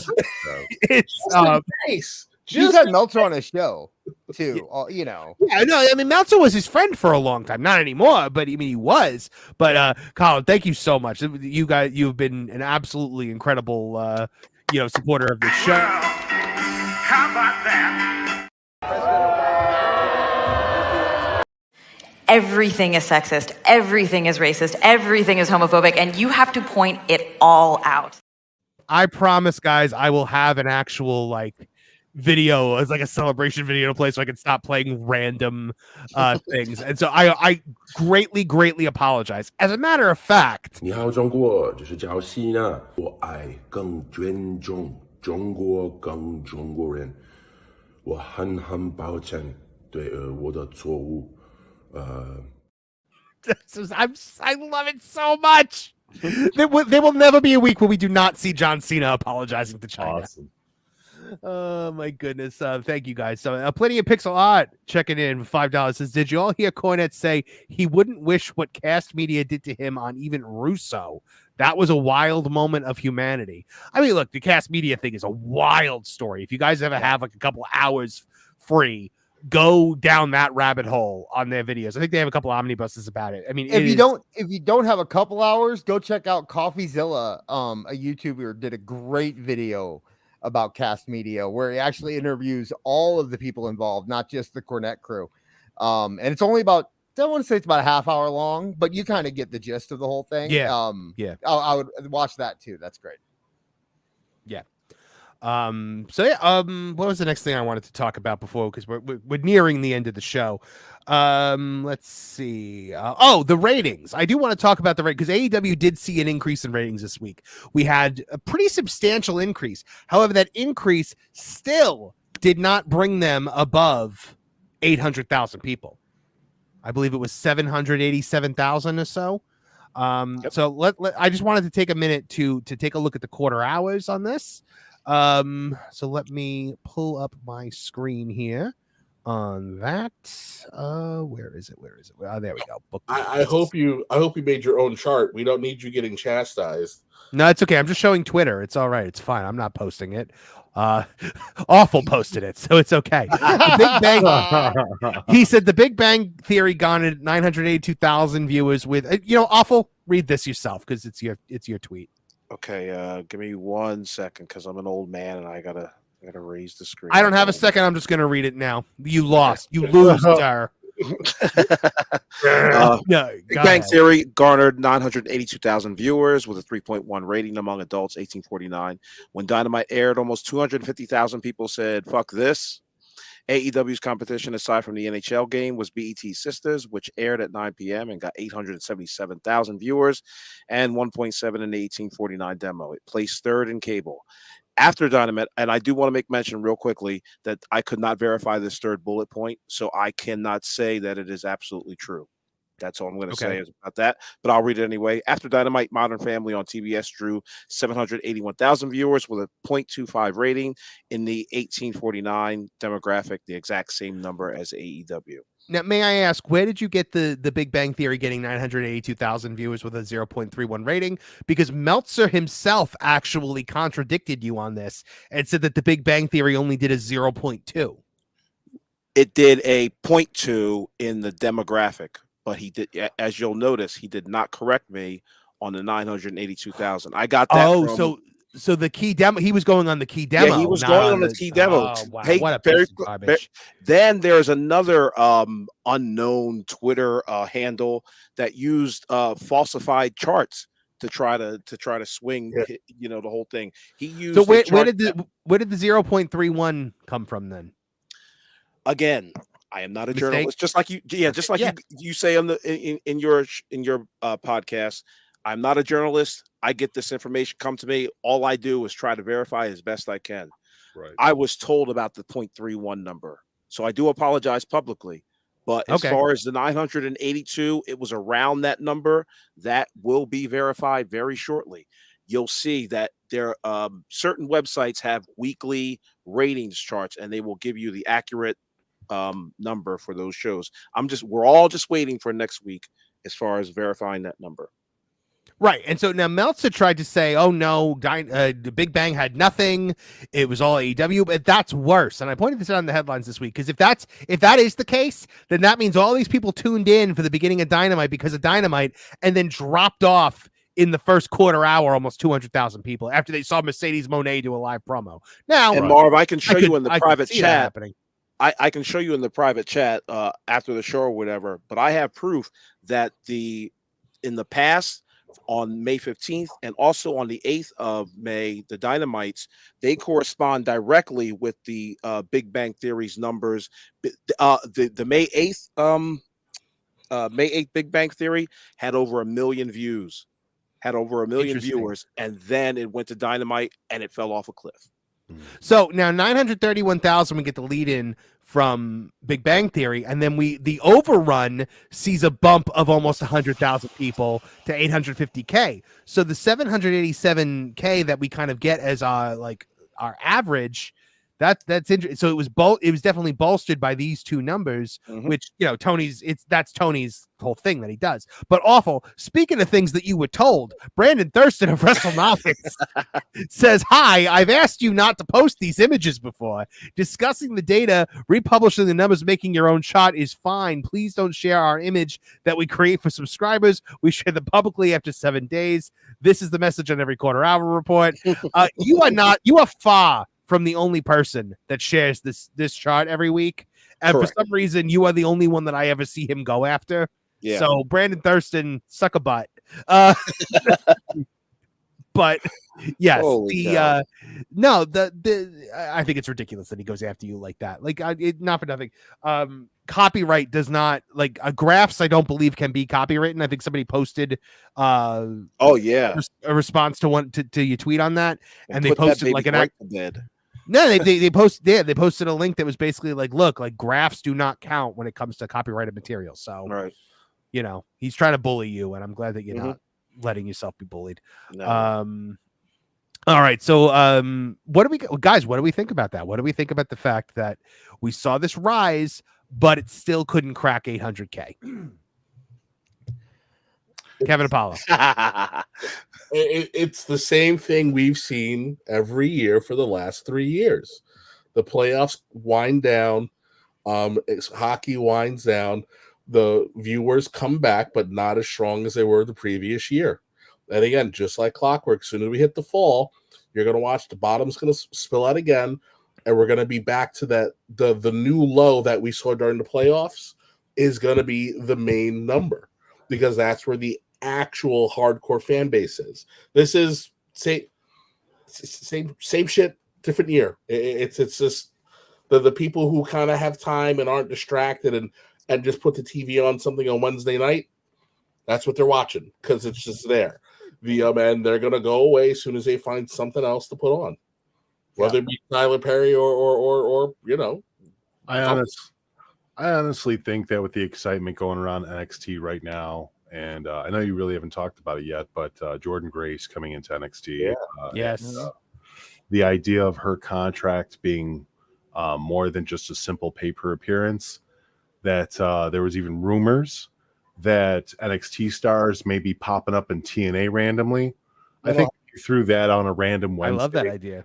Dynamite's going to take even a bigger hit. I think at this point, I think you're absolutely right, Apollo. You got to look at this from the big picture. And I don't hear people saying, oh, we're going to do 1 million this week.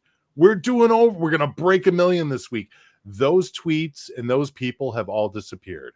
I think even the diehards are recognizing that there's less people that are interested in their product, less people interested in the stars that AEW has right now, and they direly need something to turn this around. So while you're right in the sense that regardless of the graph, awful, that they're doing better this week, the big picture says everything is just trickling down and down and down.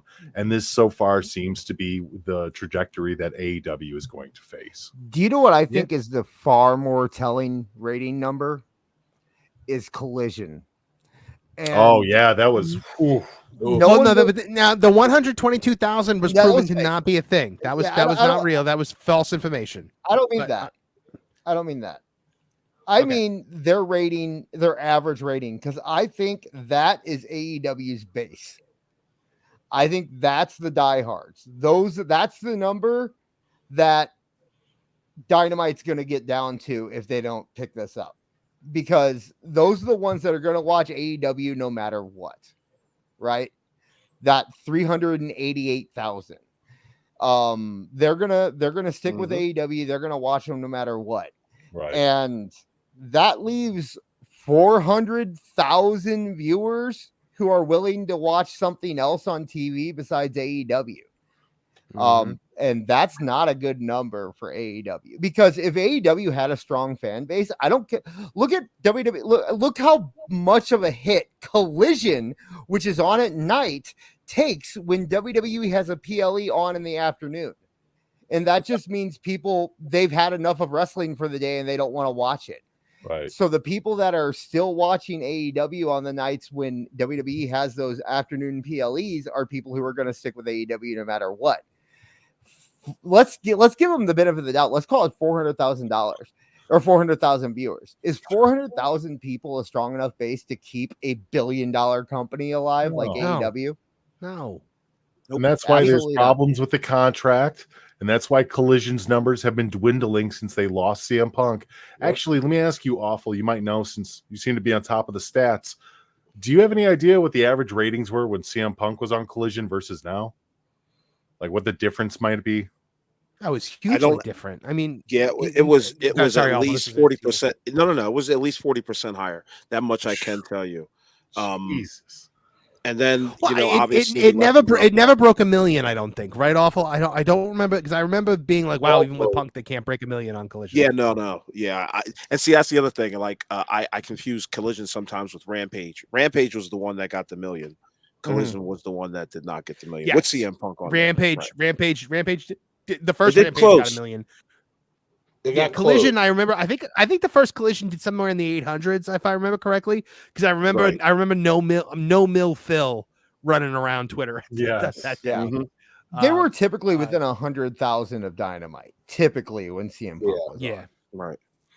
Well, because at the time it was built up as a show that was supposedly equal to Dynamite, even though it was a far superior show when Punk. Yeah, but Marv, when they didn't have the Young Bucks face CM Punk and that whole thing, and then it came to fruition, like, all right, this match is just not going to happen. This whole thing is just not going to happen. That's when a lot of people just ran off that program. Yeah. I agree. Song Goten 7600I says for $2, thank you so much. Is listening to Cornette's hatred for Nia Jax is wild.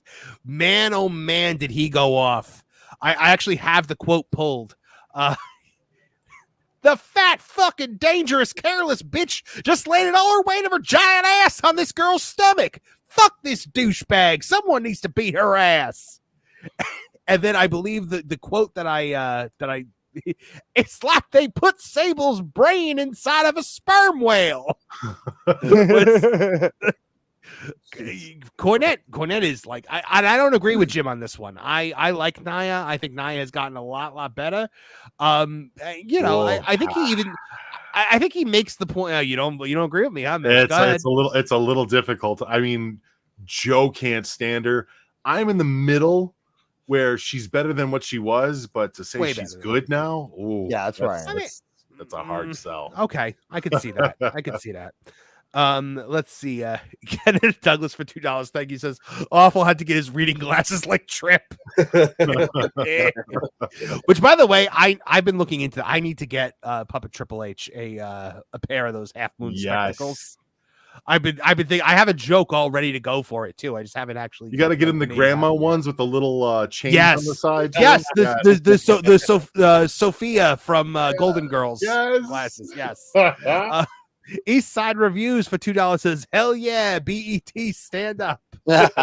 Tyler Perry. Yeah.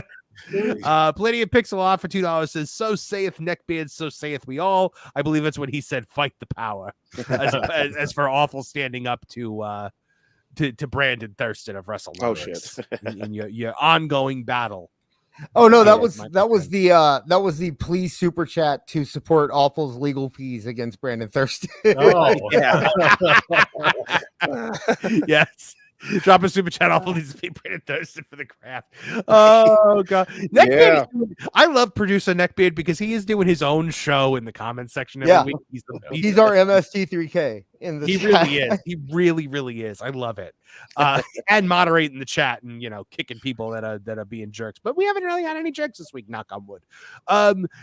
This has been a fantastic episode, by the way. Probably my favorite one we've done so far. Let's see. Do I got anything else this week? You know what? Real quick, let's talk about the implication of Jordan Grace and Ethan Page showing up on NXT. Kevin Apollo. What were your thoughts when it was only a matter of time with Jordan Grace, right? I mean, like, she's an elite athlete. She had to show up eventually. Yeah, listen, I love the team up. It's Triple H is so different from Vince, and this is one of the fringe benefits of that. He's willing to go, hey, there's other wrestling out there, and if we acknowledge it, it makes us stronger. Because now, hey, if Jordan does decide to sign with them, she's already been introduced to the audience. Yeah, she's got major credibility. That Rumble spot did more for TNA than the entirety of the Forbidden Door angle with Omega coming and getting all the belts. Yeah, it's awesome. NXT talent going back and forth to Impact. When NXT hits the road, it gives them that it's a return to the super indie credibility that Vince destroyed with 2.0, that we know Hunter desperately wants back for the brand. It gets the TNA folks a little more exposure to dealing with a bigger machine with different production value. But it kind of it lets you take a peek on the other side of the glass, which is important for keeping people motivated and sharpening up their skill sets. Ethan Page was beating up on Trick when we were in the middle of signing off, and I couldn't quite get it out on time before we actually cut off. But I'm like, listen, this is awesome. Ethan Page, I got one of the 4 billion people whose time was wasted. We watched him do some cool stuff in Impact. He find the Karate Man thing was not that great of an exit, but he pops up on Dynamite. They put him with Scorpio Sky. They put him with Lambert. They give you some very entertaining segments, and then it just kind of goes, to shit. And then he kind of twists in the wind for what? Almost 3 years.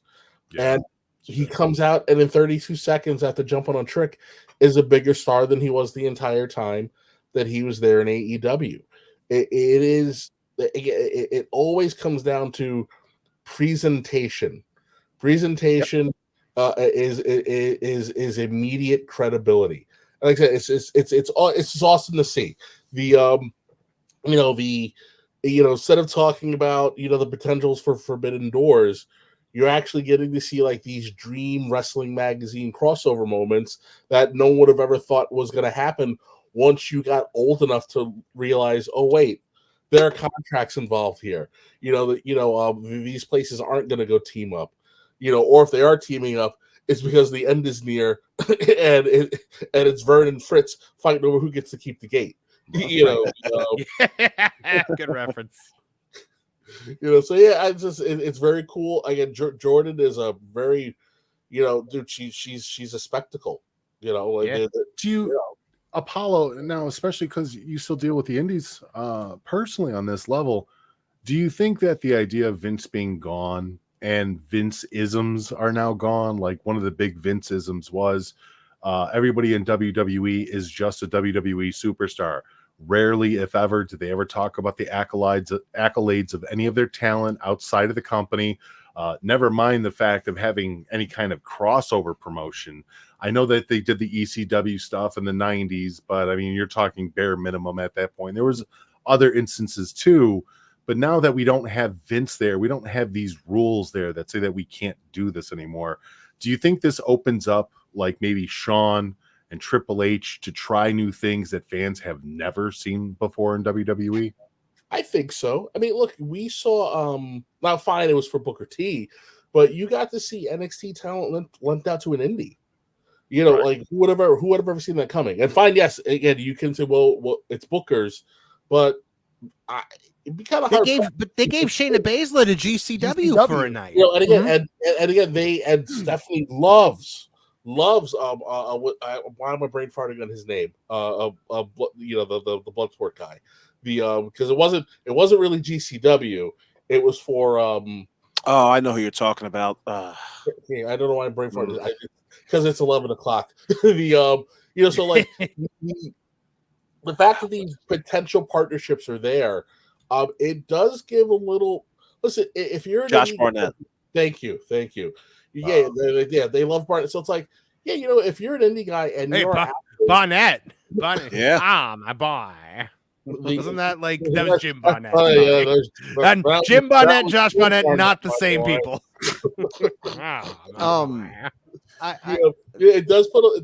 It should be lighting a fire under your ass to go get yourself out in front of more people and kind of figure some things out instead of instead of clowning around and whatever fake mecca you want to throw yourself in.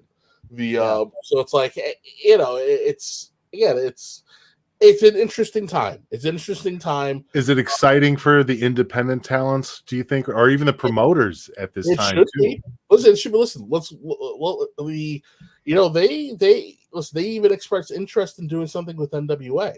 Right. So, you know, once NXT hits the CW, I truly believe Tripp would love to have the 10 pounds of gold on that's you know, or even NXT. But I could see them doing like a When Worlds Collide takeover with NXT and TNA, Sure. like a versus. Sure. They're not going to do it with Raw. Anyone who's like, oh, we're going to get Moose versus Drew McIntyre, that's not going to happen. No, I think we'll get Natty. I think Natty's going to answer Jordan's open challenge at the next pay-per-view. I think that's what I could see that. And you have the talents out in NXT, like a Joe Hendry or a Misha, or but I think that's why she said the whole enough is enough and it's time for a change. She's been going back with which Meltzer was like, oh, that means she's going to AEW. I'm like, shut up, Dave. No, she's going to do a spot in TNA. In the Owen Cup. So here's a theory that I have a little bit. WWE has never shied from taking out the small guy, right? And I'm not saying that they're going after the indie companies, but you got to wonder with Endeavor streaming that their back end streaming service that they have where they provide streaming now for TNA. Yes. I wonder if they might be looking at going after Fight or Triller or those guys, trying to get some kind of service that will accommodate these smaller companies, work with the GCW, work with the TNA, be the pay-per-view provider for those, not WWE, but Endeavor being the pay-per-view provider for those smaller companies, taking out something like a Fight TV.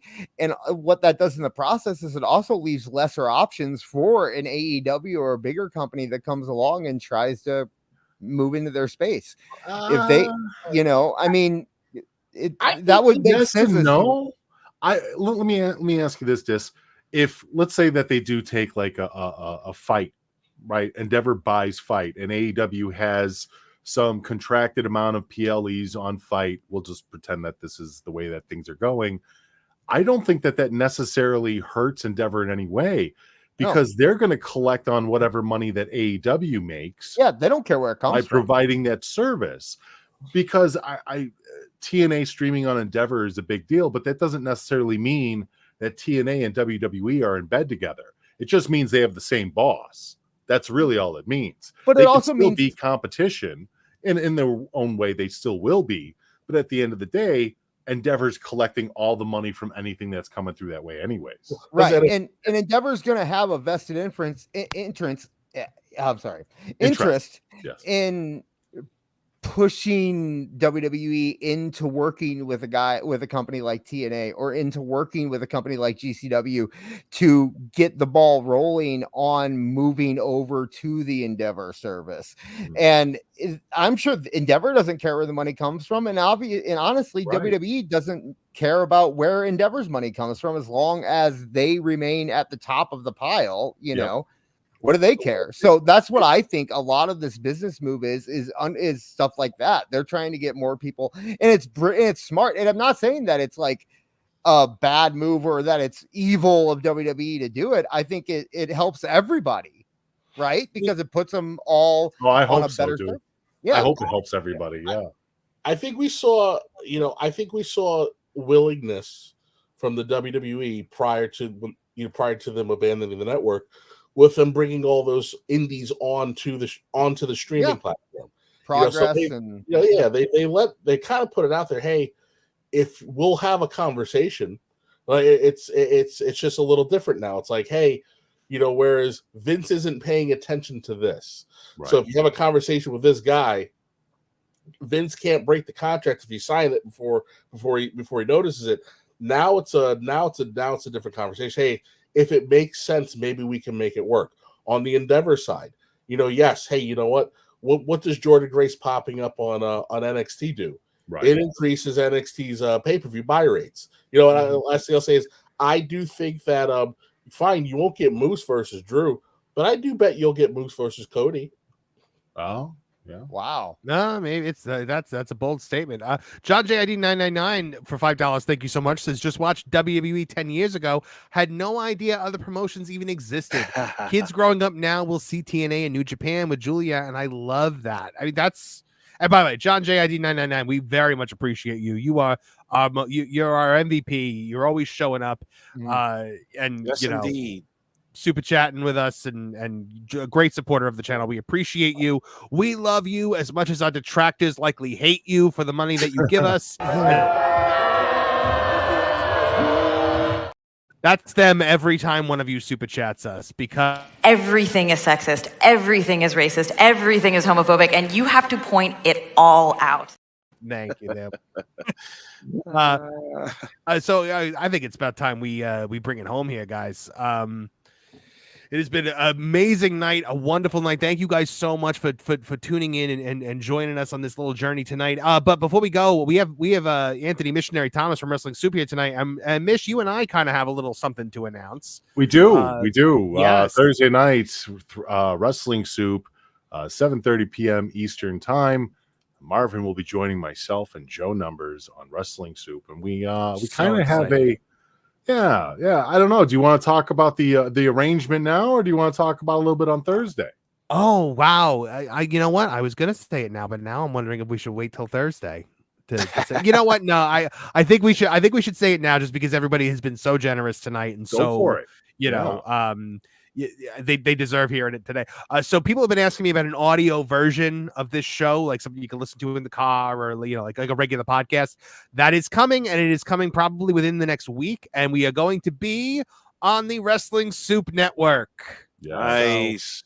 Yes, it's officially done. So everywhere that you pretty much hear our podcasts, Amazon, Spotify, iHeart, et cetera, I mean, we have at least 20 plus platforms that we play on, even some that don't even exist anymore, like Google Podcasts. But still, you will now be able to find Tooney Talk Wrestling on there. So yeah, very, very excited about that, and we will have me and Joey will have a fun time on Thursday night. That's going to be and hopefully we can get some more collabs going and stuff like that. Like, this is all new for us too. We've had other people on the network come and go, like different kinds of shows, but I think this is the first one that we've had that's a wrestling show that hasn't been based around like Kevin Castle, and so this is the first one that we're having like this. So we're really looking forward to a lot of collabs, maybe even some pay-per-view reviews in the future and stuff like that. That'd be fun. Yeah, absolutely. That'd be a lot of fun. So very, very excited for the future of this show, and that you guys are the the fuel that keeps this show running. So I appreciate everybody that tunes in live. I appreciate everybody that watches after the fact. Thank you guys so much. You are like you keep us going constantly. And now, right now, Indeed. more than ever, like I am like, stretched thinner than ever. And I appreciate everybody that's on the show here with me today, because you guys also make my life a lot easier. Awful Wrestling every week. He puts together our our intros and our outros and all that stuff. He does a lot of work behind the scenes. AEW Neckbeard's a producer who's constantly moderating the chat. He also makes all those teaser videos that you see on X all the time. And I appreciate it so much. This does things here and there, but whatever. Hey, I'm kidding. I'm an idea guy. You are. No, this is vital. And Kevin Apollo, my best friend for forever. Obviously my co-host for Tooney Talk TV. And folks, if you are not currently following Tooney Town TV on YouTube, our second channel now, that we are now running 2 channels, and that one's been getting daily content because we've been chopping up our live show. Please check it out over at Tooney Town TV. You can see the videos we got up there right now. We have a review that I did last year on The Flash. We've got talking about Boba Fett, talking about the Acolyte. This is a public service announcement I did about the Acolyte. We were talking about Superman and DC, X-Men 97, and there is a song parody up there that most of you had never heard before. So check it out. We will have a new song parody actually coming in the next day or two. It depends on how pissed off I get watching the Acolyte tonight, but this is a little taste of what you might be able to expect. I am Kathleen Kennedy from Lucasfilm Ltd. Can't get a piece of theatrical release since Solo lost money. All right, the first taste is free. The rest you gotta have to watch on YouTube. I love it.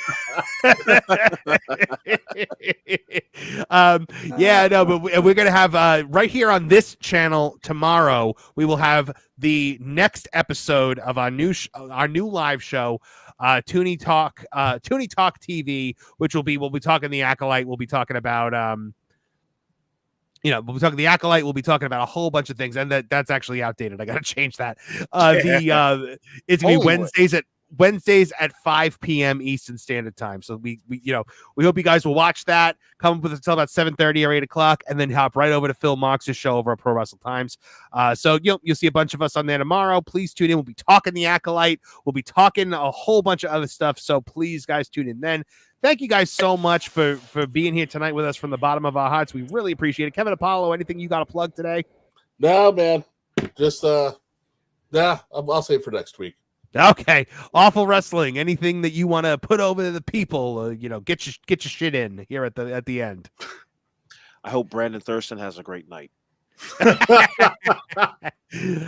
Dis, what do you got for us? Follow me on Twitter, AEW Disciplinary, and I'll see you tomorrow night. Yes, you'll be joining us.